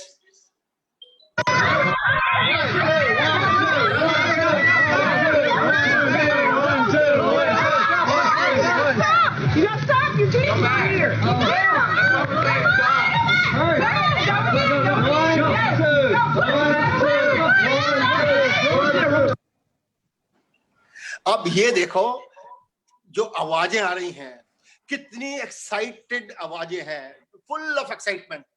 अब हमें भी ऐसे ही गेम कराने हैं जिससे कि यह एक दूसरे को लोग जो है बोलते रहे आप ऐसा करो, जिससे कि हमारा ना हो। इसके अंदर क्या किया है कि हमने गुब्बारा ले लिया है। गुब्बारा लेके जो है कि पहले वाले बच्चे के पास में गुब्बारा नहीं होगा, सबसे आगे खड़ा है, और बाकियों के पास एक गुब्बारा होगा, वो अपनी छाती और दूसरे की पीठ के साथ में गुब्बारे को लगा लेंगे और फिर उनको एक जगह से दूसरी जगह जाना है। तो बहुत ही इंटरेस्टिंग गेम है। गुब्बारे की जगह पे हम जो है वॉलीबॉल भी ले सकते हैं, तो जिससे कि वॉलीबॉल भी बीच में रख लेते हैं और उसके बाद उनको आगे जाना है। और थोड़ा डिफिकल्ट करना है तो इनको जो है थोड़ा जिगजैग वे में जाएंगे तो थोड़ा सा चांसेस है कि बॉल जो है गिरने के, या बॉल का थोड़ा सा कंट्रोल जो है, बैलेंस जो खराब हो सकता है। Next please.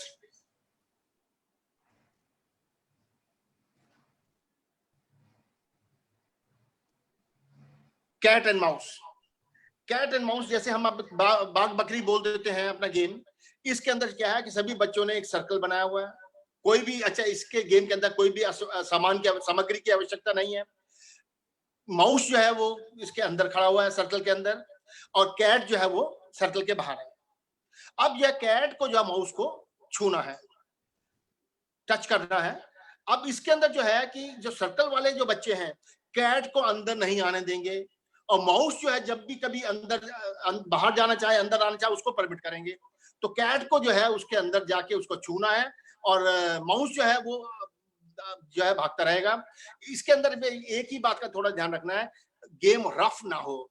जो कैट जो है किसी बच्चे के हाथ के ऊपर जोर से ना मारे, तो वो थोड़ा पुश करके ही निकले, या पैर हाथों के नीचे से निकल के जाए, या हाथों के ऊपर से निकल के चला जाए, वो चीज तो ठीक है।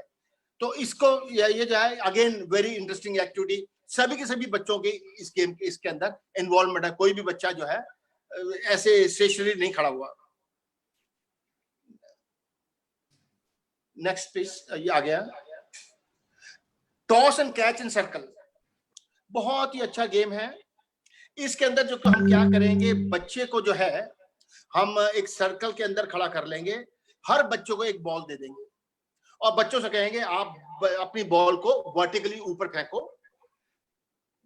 4 से 6 फुट या ज्यादा से ज्यादा 10 फुट तक, और फिर जब बॉल नीचे आए तो अपने आप बॉल को पकड़ लो। Very good. अब इसके साथ में अब क्या करना है, जब 5-6 बार कर लिया, उनको कॉन्फिडेंस आ गया कि वो पकड़ सकते हैं, फिर उनसे कहेंगे कि राइट टर्न। सभी बच्चे एक तरफ अपने राइट टर्न हो जाएंगे। राइट टर्न करने के बाद में उन बच्चों से कहेंगे आप बॉल फेंको, और फेंकने के बाद एकदम आगे चलो, और आपने आगे वाले बच्चे की बॉल पकड़नी है। यानी कि एक बच्चा जो है ए बॉल फेंकता है, वो आगे चल के बी वाले की बॉल पकड़ता है, बी वाला सी की पकड़ेगा, सी वाला डी की पकड़ेगा, डी वाला ई की पकड़ेगा। ऐसे इस तरह से ये चलता रहेगा। तो बहुत ही अच्छी एक्टिविटी है। इसके अंदर कोऑर्डिनेशन भी डेवलप हो जाता है और फंडामेंटल मोटर स्किल्स भी डेवलप हो जाती हैं। वेरी इंटरेस्टिंग एक्टिविटी, और सभी की इन्वॉल्वमेंट है। Next please. एक और ये है गेम बड़ा अच्छा है, फॉलिंग स्टिक चैलेंज। हमारा इसके अंदर फिजिकल एजुकेशन वॉन्ड्स वगैरह रहते हैं। वॉन्ड भी नहीं हो तो कोई लकड़ी भी अपनी लाठी ले सकते हैं, या कोई और स्टिक ले सकते हैं, या कई बार हम इसके अंदर पूल नूडल एक वर्ड यूज करते हैं हम अपना, तो प्लास्टिक की होती है, उसको हम ले सकते हैं। उनको वर्टिकली खड़ा किया, बैलेंस थोड़ा बनाया उसका, 2 बच्चे हैं, और उसको जो है कि दोनों एक दूसरे सिग्नल देंगे गो। जब उन्होंने गो कहा तो अपनी स्टिक छोड़ के और जाएंगे, और दूसरी स्टिक को उन्होंने पकड़ना है इससे पहले कि वो जमीन पे गिरे। आपको स्टिक को जमीन पे गिरने नहीं देना है। तो बड़ी इंटरेस्टिंग एक्टिविटी है, और यही एक्टिविटी जो है हमारी सर्कल के अंदर भी हो सकती है। 10-12 बच्चे हो सकते हैं, 10-12 स्टिक हो सकती है, और वो जो है कि धीरे धीरे साइड टू साइड वो चलेंगे, ताकि दूसरे स्टिक को गिरने नहीं देना। जिसकी स्टिक गिर गई उसको जो है निकालना नहीं है, उसके अंदर उसको हम -1 कहेंगे। बिकॉज नॉर्मली मैं यही हमेशा कहता हूं, इसके अंदर जो है जो सबसे कमजोर बच्चा है वो सबसे पहले आउट हो जाएगा, और उसको जो है फिर खेलने का मौका नहीं मिलता। उसके लिए फिर जो है हम अपना यही कहें कि उसको जो है -पॉइंट दे दो, खेलने दो, उसको हमेशा पार्टिसिपेट करने दो, तभी उसको जो है एक एक्सपीरियंस भी अच्छा मिलेगा। पहली बारी गलती की, दूसरी बारी गलती की, तो थोड़ा सा उसको अपने आप को सुधारने का भी मौका मिलता है। Next please.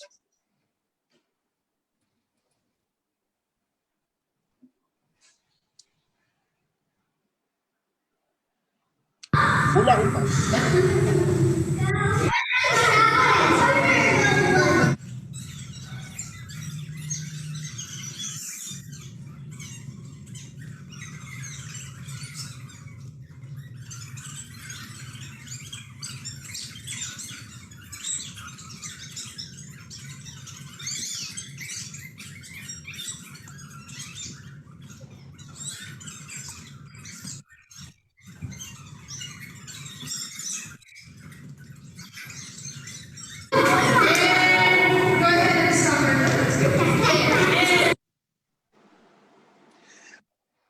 जैसा कि आपने गेम के अंदर देखा है, बच्चे सभी सर्कल बना लेंगे, और सर्कल बनाने के बाद में एक होला हुप 2 बच्चों के हाथ के अंदर आ जाएगा।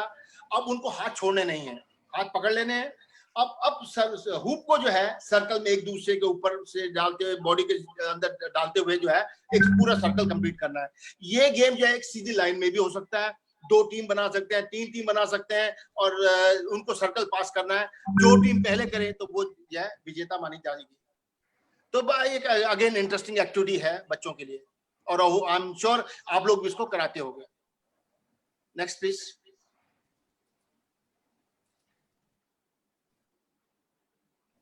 वंडरफुल पैराशूट गेम्स आपने कराया, जिसने कराया होगा तो वो पता होगा कि कितनी इंटरेस्टिंग एक्टिविटी है, बच्चे कितना एंजॉय करते हैं।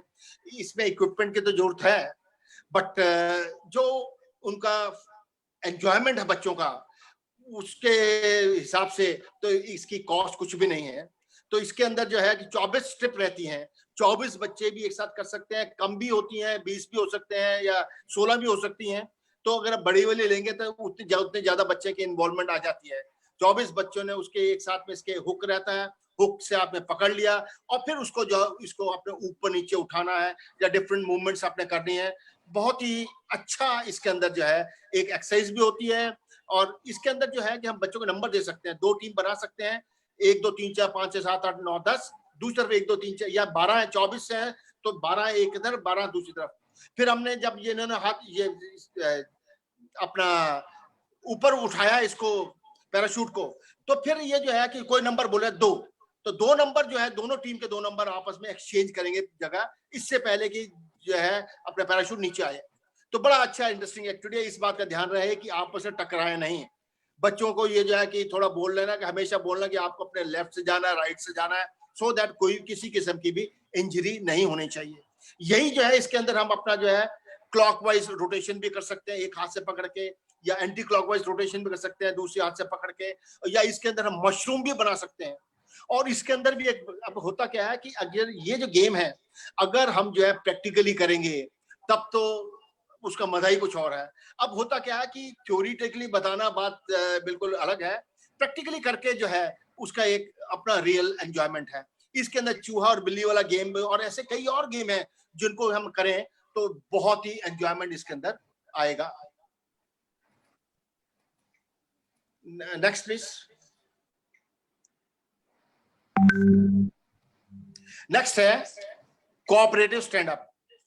बच्चों को जो है एक दूसरे सहयोग करते हुए खड़े होना है, या पहले खड़े हुए हैं तो उन्होंने हाथों को एक बैक टू बैक उनके एक साथ में है, फिर उन्होंने हाथों को एक दूसरे को फंसा लिया एल्बो के पास से, अब उनको फिर नीचे जमीन पे बैठना है और बैठने के बाद फिर उनको खड़े होना है। और यही चीज जो है हम अपना इंडिविजुअली भी कर सकते हैं। इंडिविजुअली क्या है, एक अकेले बच्चे ने अपने हैंड्स को चेस्ट के अक्रॉस फोल्ड कर लिया और उसके बाद वो बैठेगा, हाथ छोड़ने नहीं है, पूरा जमीन पे बैठेगा, हिप भी उसके जमीन पे लगने चाहिए, और उसके बाद फिर उसको खड़े होना है। तो ये जो है कि बहुत अच्छा, और यही एक्टिविटी जो है एक ग्रुप के अंदर भी हो सकती है। ऑलमोस्ट कोई भी इवन नंबर हम ले सकते हैं, वो सर्कल भी बना सकते हैं, 10-20 बच्चे अब एक दूसरे को उन्होंने पकड़ा हुआ है, या 2 लाइनें भी बना सकते हैं, उसके बाद उनको जो है खड़े होना है एक दूसरे को पुश करते हुए।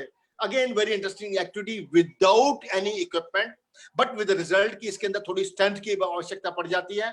तो ये बहुत इंटरेस्टिंग गेम है और मैं यही चाहूंगा इसके लिए वार्म अप थोड़ी सी पहले आप जरूर करा लें, ताकि किसी बच्चे की भी कोई पुल वगैरह नहीं होनी चाहिए। Next please.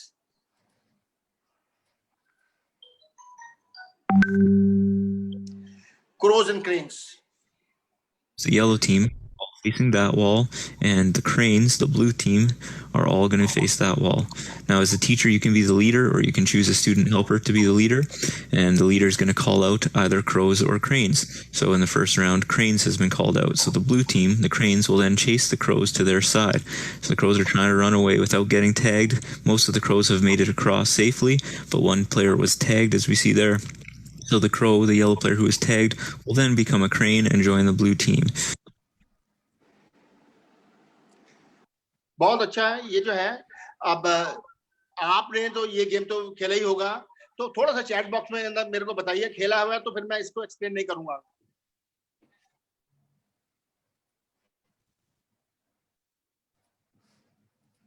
यस, कुछ ने नो भी लिखा है सर।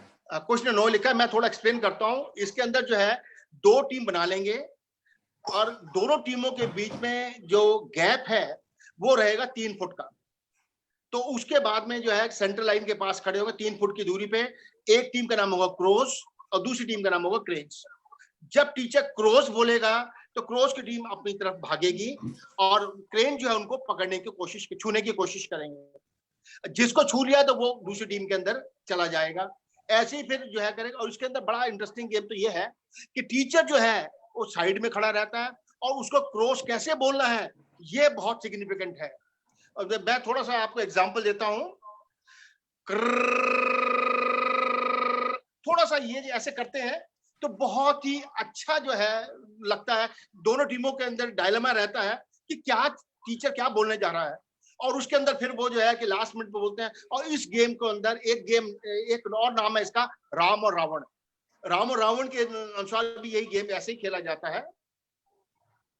थैंक यू, मेरे को बड़ा अच्छा सजेशन दिया। राम रावण क्या करे रमेश ने दिया है, बहुत ही बढ़िया है, बहुत अच्छा है suggestion. Fitness musical hoop. on the perimeter of the basketball court, so nobody's allowed on the inside. And as a teacher, you're going to choose a direction for the students to travel in, and they're going to do some sort of, running or skipping or galloping. And when the music's on, the students are going to start traveling in that direction. So while the music plays, they're running or whatever around, again, not on the inside. When the music stops, and the players are going to have to go into one of the hoops as quickly as they can, because if it takes too long, like the one player at the bottom there took too long, maybe 3 seconds or something like that, then if the feet aren't inside the hoops, then everybody will have to do some sort of a strength exercise. So it can be a push-up or a tuck jump or something like that. And then they can continue on, so they'd all leave their hoops, and then you'd play the music again, and they'd go around and around. बहुत अच्छा। मैं आपको पहले बोल रहा था, क्या कोई ऐसा गेम है जिसके अंदर की सभी लोग खेलने के बाद में कहे हम जीते हैं? तो ये एक गेम ऐसा है। इसको थोड़ा सा मॉडिफाई करते हैं। यहाँ पे हमने पहले हुप लगा लिए, चारों तरफ जमीन पे बिछा दिए, या अगर हुप नहीं है तो सर्कल से भी, चौक से सर्कल, चूने से सर्कल, जो भी चाहे हम अपना लगा सकते हैं। और बच्चों को उसके साथ बाहर उनको दौड़ना है, कि दौड़ भी जॉग भी कर सकते हैं, वॉक भी कर सकते हैं, गैलोपिंग भी कर सकते हैं, और स्ट्राइड रनिंग भी, हनुमान जंप वगैरह, ऐसे एसेट्रा, ये सब चीजें वो बच्चे कर सकते हैं। अब उनके बाद में जिस समय म्यूजिक स्टॉप होगा, उनको जो है हुप के अंदर खड़े होना है।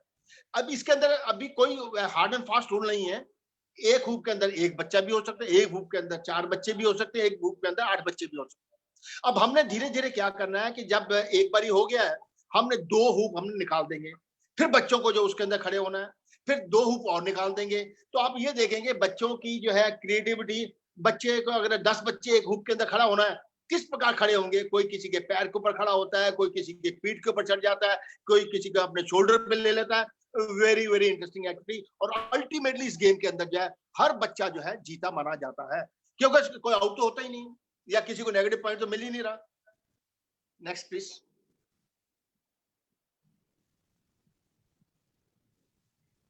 They're not allowed to enter that area. Now, when the teacher says go, the aim for the students on the blue team is to see if they can get the ball to cross the yellow line by hitting the ball and causing it to roll with that momentum. And the aim for the black team is to see if they can hit that target ball and get it to cross the red line. So whatever team is able to successfully do that, they'll be the winners.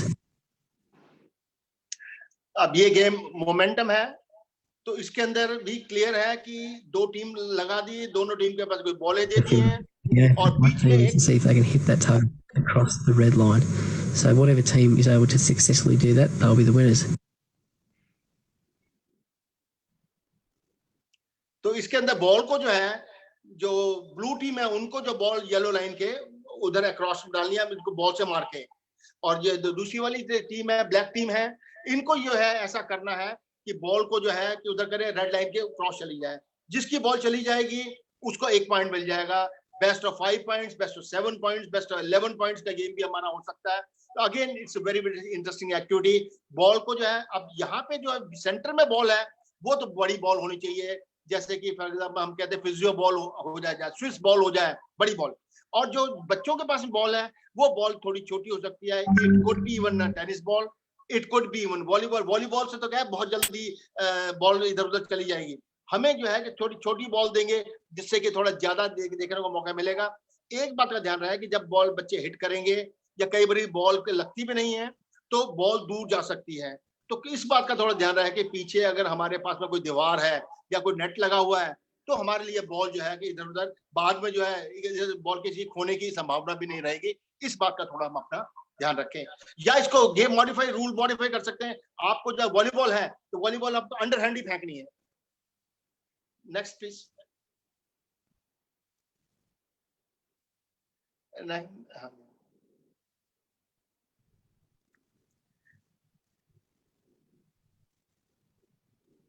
And the other batter will step up to the first of the balls.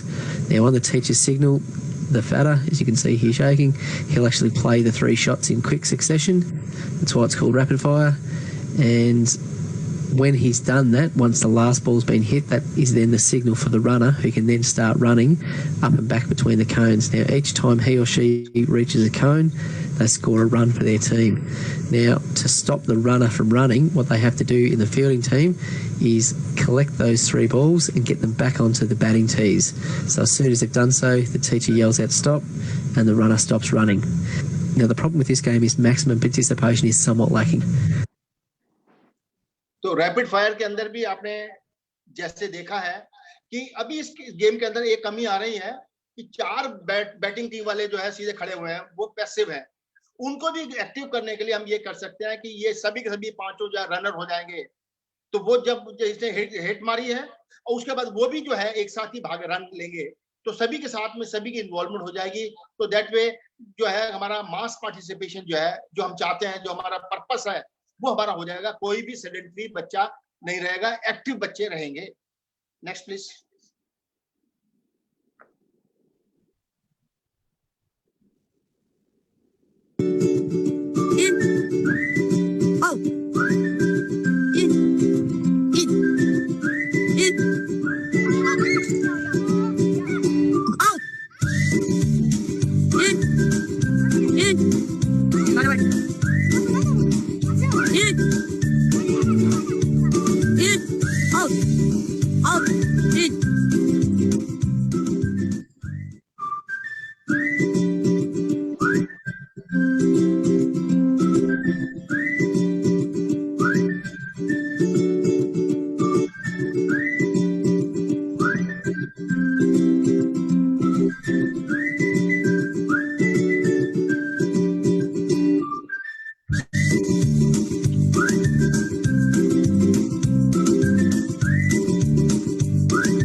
Next please. अब थोड़ा सा आपको classroom games के बारे में बताएंगे कि एक कक्षा के अंदर जो है एक टीचर जो है, कई बारी जो है बहुत धूप है बाहर, बच्चे ग्राउंड में नहीं जा सकते, और या कई बारी बारिश हो रही है, बच्चे नहीं जा पाते हैं। ऐसे में भी अंदर ये जो है कि हम जो है क्लासरूम के अंदर भी कुछ गेम कर सकते हैं। उनकी कुछ उदाहरण यहाँ पे आपको मिलेंगे। 1-2 गेम भी बताएंगे। Let's please have Alejandro, please come up. You're our first participant. Okay, please pick one and just look at it yourself. Ready? What am I doing? To her. It's already. Are you laughing? Yes. You are laughing. Yes. Good job. Team B gets 1 point. Yeah. Okay. Okay, Team A. Rena, please come on up. It's very easy here, please.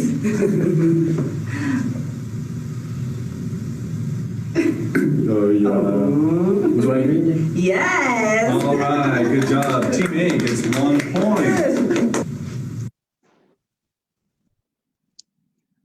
अच्छा, इस game के अंदर जो है हम एक कक्षा के अंदर 2 टीम बना सकते हैं।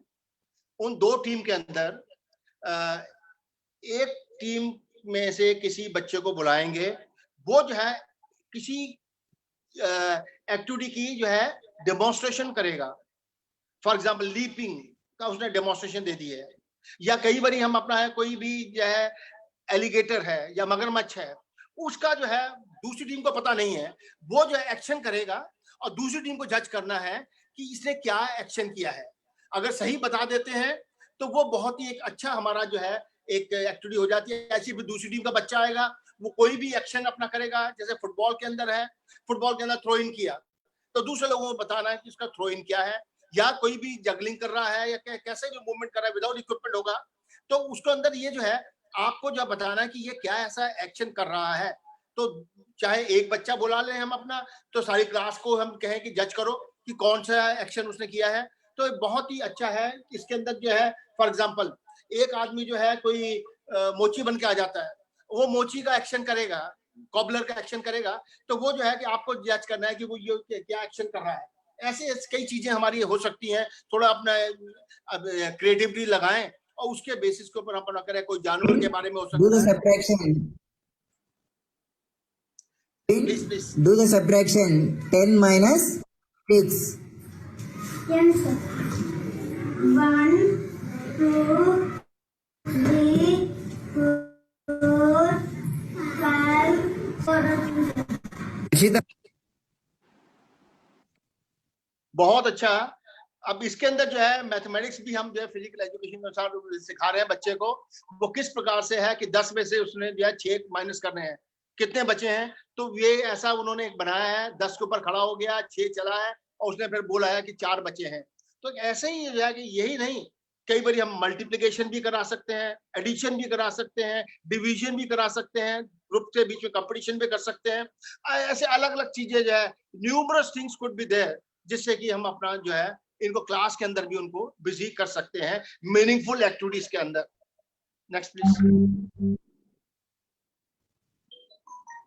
अब घर के अंदर रिक्रिएशन एक्टिविटीज हम कैसे कर सकते हैं, ये घर के अंदर घर के बाहर ये दोनों चीजें रहेंगी।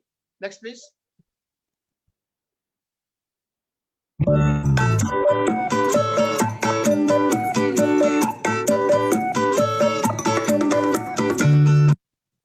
ये गेम है बाउलिंग, जो नॉर्मली बोलते हैं, आपने भी देखा होगा।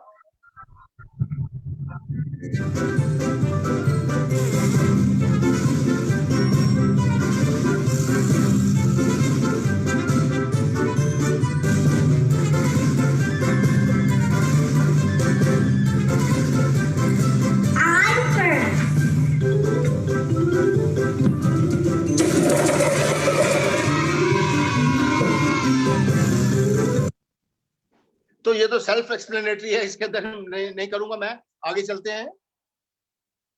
हैंगमैन नंबर 1 पर आता है हैंगमैन। इस गेम में 2 पार्टिसिपेंट होते हैं। एक पार्टिसिपेंट दूसरे पार्टिसिपेंट को इसमें एक मूवी का नेम देते हैं, बट उसके कुछ अल्फाबेट्स ही वो लिखता है। बाकी के अल्फाबेट्स दूसरे पार्टिसिपेंट को गैस करने पड़ते हैं। अगर वो गैस सही करता है तो वो जीत जाएगा, बट अगर वो गैस नहीं कर पाता तो साइड में, जैसे कि आप देख रहे हैं, हमने एक पोल लगा रखा है और एक इसमें एक मैन बनाएंगे, उसको हम हैंग करेंगे। जैसे जैसे वो गलत बताया ए, तो पहले हमने बनाया उसके एक रोप, फिर हमने उसका फेस, फिर उसकी मिडल बॉडी, फिर उसके लेग्स और फिर उसकी हैंड्स। अगर पूरी बॉडी बन जाती है तो पार्टिसिपेंट हार जाएगा। तो हमें ट्राई करना है पूरी बॉडी बनने से पहले उसके नेम को गैस करने की। अगर हम गैस कर लेते हैं तो हम जीत जाएंगे। नंबर 1 पर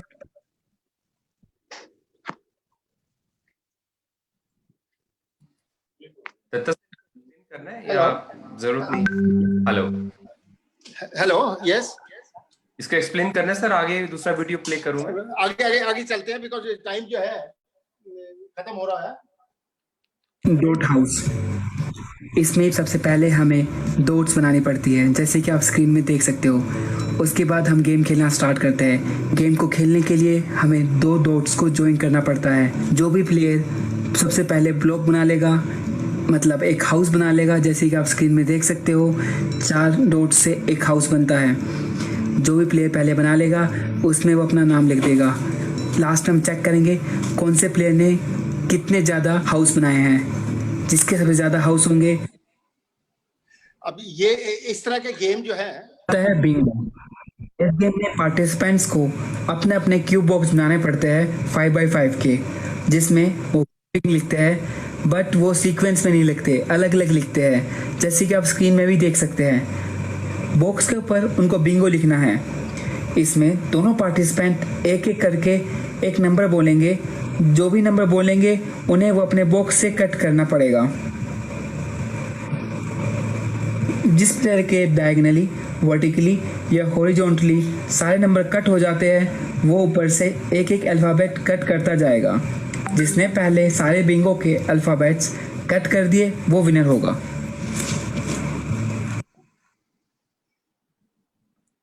तो ये जो गेम है बहुत इंटरेस्टिंग एक्टिविटीज रही हैं हमारे साथ में, चाहे हैंगमैन के बारे में था, बिंगो के बारे में था, तो बहुत बच्चे जो है ऑब्जर्व होके देख सकते हैं। और एक ये बना हैंड्स एंड फीट वाला, इसके अंदर ये हमने छाप पे लगा ली है और वो उनको जो है जमीन पे हमने चिपका दिया टेप के मदद से, जिससे कि जमीन भी खराब नहीं होनी चाहिए और कभी भी हम उखाड़ लें।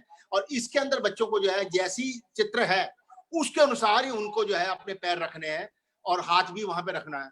तो बहुत अच्छा, right hand, right foot, left foot या जो भी आ रहा है उनको जो है उसके मुताबिक, पिक्चर के मुताबिक एडजस्ट करना है।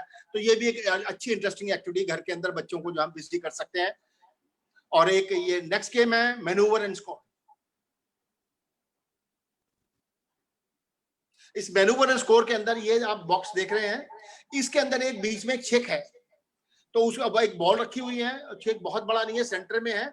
अब इसको जो है मदर और चाइल्ड को या कोई भी होस्ट है उसको जो है इनको ये ऐसे हिलाना है कि बॉल जो है छेक के अंदर से नीचे गिर जाए। अब ये जो है कि बड़ा इंटरेस्टिंग एक्टिविटी है, कैसे बच्चा करता है। बच्चे की जो फाइन मोटर स्किल्स हैं तो वो जो है इसके अंदर उनका विकास हो जाता है, डेवलप हो जाती है। Next please.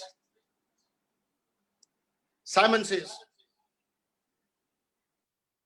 Clap once, clap twice. Simon says clap twice, clap once. Simon says clap continuously. Jump, jump, but stop. But stop. Ah!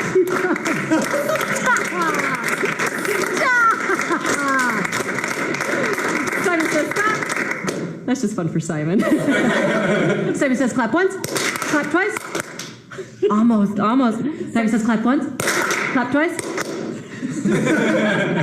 Simon, good job. Go ahead, put your hands down. Simon says, put your hands down. Simon says, put your right hand up. Simon says, take your right arm and cross in front of your body and then pat yourself on the back for a job well done. The game of Simon Says is officially over. Great job, you guys. और ये game जो है हमने बहुत खेला है, आपने भी बहुत खेला होगा। इसके अंदर बच्चों की इसमें अलग अलग तरह की एक्टिविटी हो सकती है। कई बार हम जंपिंग जैक कराते हैं, कई बार जंपिंग कराते हैं, क्लैपिंग कराते हैं, सिर के ऊपर हाथ रखाते हैं, स्क्वाट कराते हैं, एसेट्रा बहुत तरह की मूवमेंट्स इसके अंदर रहती हैं। और स्पर ऑफ मोमेंट के अंदर एक बच्चे को डिसीजन लेना पड़ता है साइमन सेज के अंदर। और जो बच्चा गलती करता है कृपा करके उसको निकाले नहीं बाहर, आप उसको जो है नेगेटिव पॉइंट दे दें, बच्चा खेलता रहे, ताकि ये जो है कि हमारा मेन फोकस है पार्टिसिपेशन के ऊपर। Next please.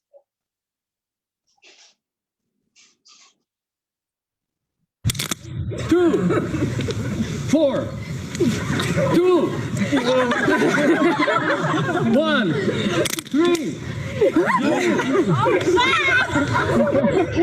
Those who feel that we're kind of throw a squat, everybody.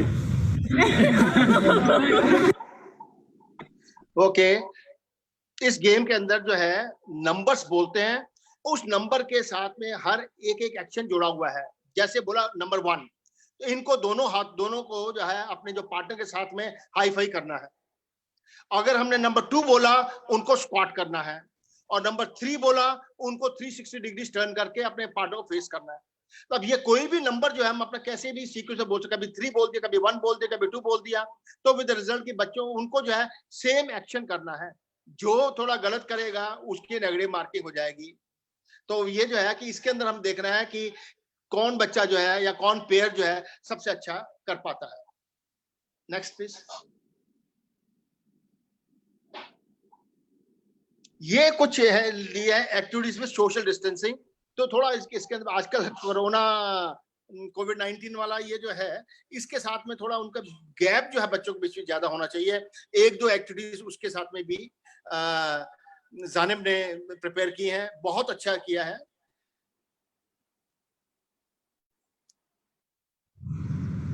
Hi, and it is such a gorgeous day out.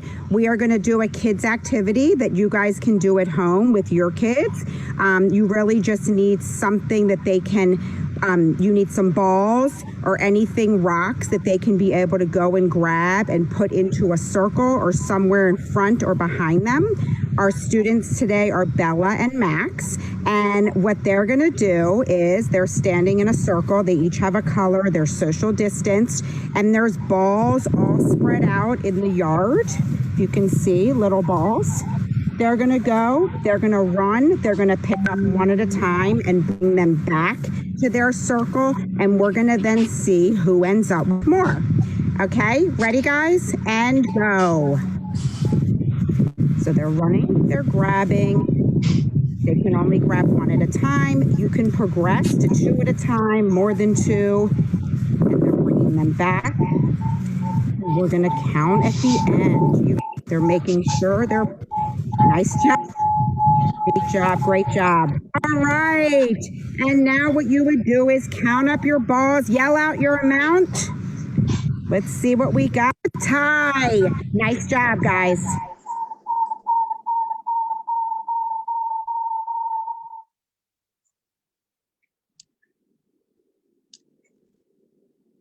तो पुराने पिछले वाले गेम के अंदर जो है आपने देखा था, उनको जो है 2 बच्चे खड़े हुए हैं, बॉलें स्कैटर की हुई है ग्राउंड के ऊपर, वो बच्चे भाग के जाते हैं, बॉल लेके आते हैं और अपने वाला जो हुप है उसके अंदर बॉल डालनी है। जिसकी ज्यादा बॉल आ जाएंगी तो वो विनर विजेता घोषित हो जाता है। इसके सिर्फ डिस्टेंस ये देखो कि इनके बीच में डिस्टेंस जो है काफी ज्यादा है। Next please.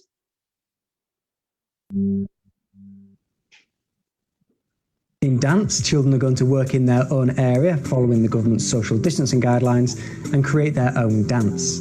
The first thing we're going to do is give children a theme to follow. This could be waterfalls, the jungle. We've got a theme that you've been working on in class recently, and we're going to ask them to include high movements, low movements, fast movements and slow movements, as well as different moods such as excitement, having children copy dance moves from a YouTube video, giving them the class are going to travel across a set distance, while the other half of their class vote on not who's the quickest, but who has the most creative movements. Now we have a shift in mentality. Children are now going to focus on exploring and experimenting with different movements. Give children categories in each round and allow them 10 seconds thinking time so that they can plan ahead. Some categories might include movements, hopping, skipping, bouncing, turning. You might include animals, cheetahs, snakes, frogs, cats, dogs. Or you might just give them a theme to interpret. This could be space, underwater, roller coasters, the jungle. Here, children are moving their bodies in different ways, which promotes your ABCs and fundamental movements. Challenges are a great children in ways, as well as refining existing ones. The Key Stage 1 curriculum is about mastering moves in isolation, running, jumping, hopping, catching. The Key Stage 2 curriculum is about combining movements in sequence. To help with the building of these pathways, you're going to find a partner, following social distance rules, and ask them to complete a task using their hands, feet, while picking a direction to move in. So for example, you might ask them to clap with their hands above their head, whilst doing the hopscotch backwards. They're then going to give you a list of challenges to do to try and help build your pathways. In target games, children are going to have a small plastic ball which is theirs for the duration of the session. They're not going to put their name on it with the lesson. or scoring area 3 times before you move more than 2 meters to allow your partner to then have a go at trying to improve on your score. Encourage children to devise their own scoring system, their own way to throw the ball and distance from the hoop and so on. And the children can challenge themselves in discovering and accessing new ideas. Select one of these ideas and adapt it to suit them this week. As mentioned at the start, it's important that we deliver physical education. Children aren't computers. हाँ, इनके अंदर जो है हमने जो है अलग अलग क्रिएटिव मूवमेंट्स बच्चों की बतानी है, जिससे कि बच्चे जो है अच्छी प्रकार से उनको जो है मूव सीख जाए, कुछ क्रिएटिव मूवमेंट्स हो जाए। जैसे कि पहले भी हम एक गेम खेलते LON DON लंदन करते थे, उसके बेसिस पे हम अपना कर सकते हैं। Please. Okay, guys, second part of our video now, and we're looking at the socially. And on the third one, into the hoop. Everybody else can start joining in through that technique now as well. You're aiming for 3 out of 3. Teachers obviously move around the area and support those students that are struggling a little bit of activity. Students are encouraged to get their own bean bags, not pick up anybody else's equipment. Very, very important. And have another go. Lots and lots of goes here. In tennis activities now, I would suggest only attempting this with upper key stage 2. Give them a cone, give them an area for later on, and all they need to do is catch the ball after every bounce, throw it with one hand, catch it 2. There's your warm-up once they're in their square, once they're by their cone. At the minute, due to the handling of equipment, we are using a stake or a double bounce. They can start again. Non-dominant.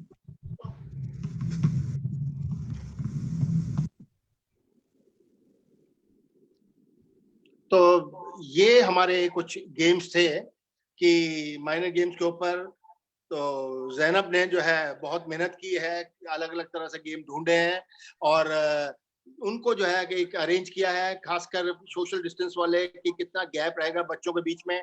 तो ये aspect जो है बहुत बहुत important है और उम्मीद करता हूँ कि आप लोगों को थोड़ा सा ठीक लगा होगा और सजेशंस अपने जरूर देना कि मैं आगे अपने आप को कैसे इम्प्रूव कर सकता हूँ। Thank you sir. Thank you Datta sir. कोई सजेशन फीडबैक आप सब लोगों का, ताकि हमें मोटिवेशन मिलेगा और क्या इम्प्रूव करना है या क्या अच्छा रहा।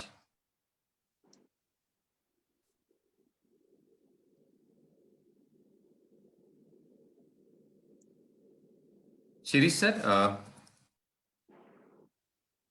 सर मैं आपको अनम्यूट कर रहा हूँ। शिरीष सर।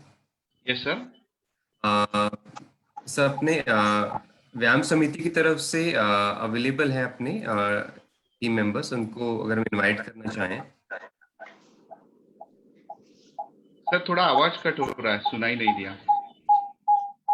आप चाह रहे थे ना अपने व्यायाम समिति की तरफ से भी जो लोग में से कुछ अपना पर प्रस्ताव सबके सामने। यस, आप पाटोड़े सर को, विश्वनाथ पाटोड़े सर को अनम्यूट कीजिए। पाटोड़े सर आपको मैंने अनम्यूट कर दिया। Sir yes sir, thank you, धन्यवाद सर। Thank you. LMS sport foundation का ये जो काम चल रहा है तो बहुत सराहनीय है। ओवरऑल इंडिया में एजुकेशन पॉलिसी इक्वल लेवल पे कैसे रहेगी, इसलिए महाराष्ट्र की जो टीम है हमारी समन्वय समिति रहेगी या अलग अलग जो संगठन है, समन्वय समिति की तरफ से राजेंद्र जी पोखर है, मनोज जी काले, शरद जी वाबड़े है, जय नावरी सर है, नीलेश शिकले सर है, संजय पाटिल जी है, अनंत पवार जी है और सारे सदस्य ये समन्वय समिति के आपको सहयोग के लिए तैयार है। शिरडी में हमारा अधिवेशन हुआ था, उसमें 3500 से ज्यादा टीचर्स शामिल थे और यही चर्चा हुई थी कि फिजिकल एजुकेशन इक्वल लेवल पे सभी का करिकुलम जो है वो इक्वल कैसा होगा। अभी जो काम चल रहा है फिजिकल एजुकेशन का वो मैक्सिमम आप ही बता रहे, कल गोपीचंद सर ने भी बताया कि 5 to 10% मैक्सिमम बच्चों के ऊपर फिजिकल टीचर्स काम कर रहे हैं। जैसे कि स्पोर्ट्स के लिए काम कर रहे हैं, फिजिकल फिटनेस तो ऑल ऐसा काम नहीं हो रहा है। इसके लिए अपने को ज्यादा जोर देना है, उसके ऊपर काम होना चाहिए, जरूरी है। हमारे महाराष्ट्र में कोर सब्जेक्ट करके एक एससीईआरटी में संकल्पना है कि जैसे मैथ्स, साइंस, इंग्लिश ये कोर सब्जेक्ट है। मैं थोड़ा उसके आगे जाके बताना चाहता हूँ कि फिजिकल एजुकेशन कोर सब्जेक्ट क्यों नहीं हो रहा है। तो उसका इम्प्लीमेंटेशन जो है वो जरूर हमको करके दिखाना है, मैक्सिमम रिजल्ट देना है और बच्चों की सेहत के ऊपर, हर बच्चों की सेहत के ऊपर काम करना चाहिए। हमारी तमन्ना है और इसके लिए हम आपके साथ जुड़ना चाहते हैं। जैसे कि शिरीष सर ने मेरे को बताया, श्रद्धा मैडम ने बताया कि ये जो टीम है ओवरऑल इंडिया में काम कर रही है, अलग अलग राज्य में जाकर सबको जुड़ा रही है। इसीलिए हम भी आपके साथ जुड़े हैं। थोड़ा सा सेंट्रल गवर्नमेंट का जो है, केंद्र सरकार का वो जो प्लानिंग बना रहे हैं कि हर दिन बच्चों को खेलने को मिलना चाहिए, फिटनेस के लिए कुछ बढ़ावा मिलना चाहिए, इसलिए उन्होंने पीरियड्स दे दिए है, 6 period in a week.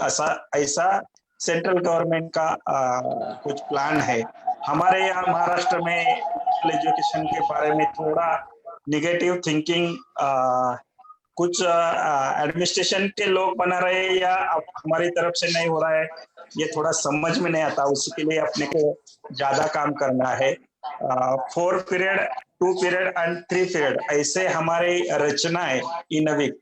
2 period में करेंगे तो कैसे बच्चों को फिजिकली फिट बनाएंगे, थोड़ा वही थोड़ा सा काम अपनी तरफ से और अपनी ALMS स्पोर्ट फाउंडेशन की तरफ से महाराष्ट्र में जरूर करना है।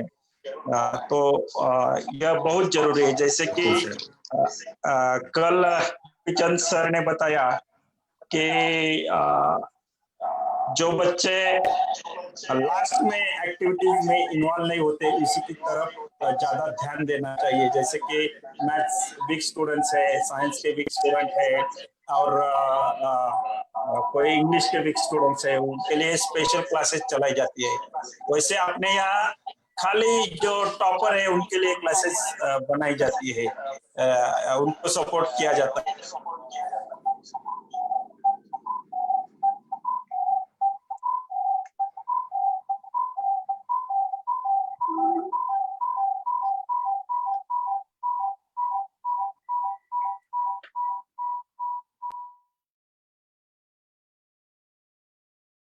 सर अब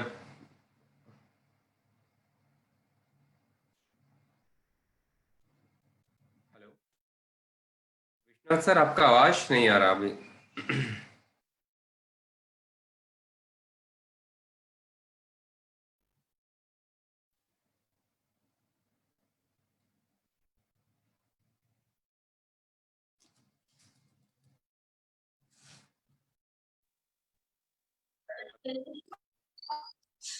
सर अब अभी दोबारा से आ गया। हाँ, तो लास्ट वाला बच्चा जो है क्लास में, जो फिजिकल एजुकेशन क्लास रहता है, क्लास के 4-5 बच्चे या कोई, तो उनको कैसा बढ़ावा देना है, फिजिकली फिट कैसा बनाना है, इसके ऊपर हम और आप सब मिलके काम करेंगे, ये हमारी तमन्ना है।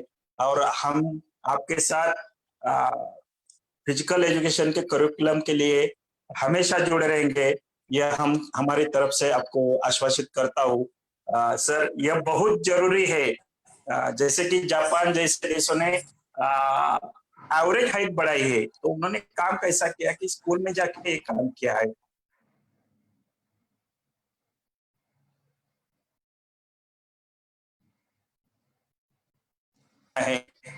वो स्कूल के टीचर्स के साथ ही जुड़ के करना पड़ेगा और इंडिया को फिट बनाना पड़ेगा।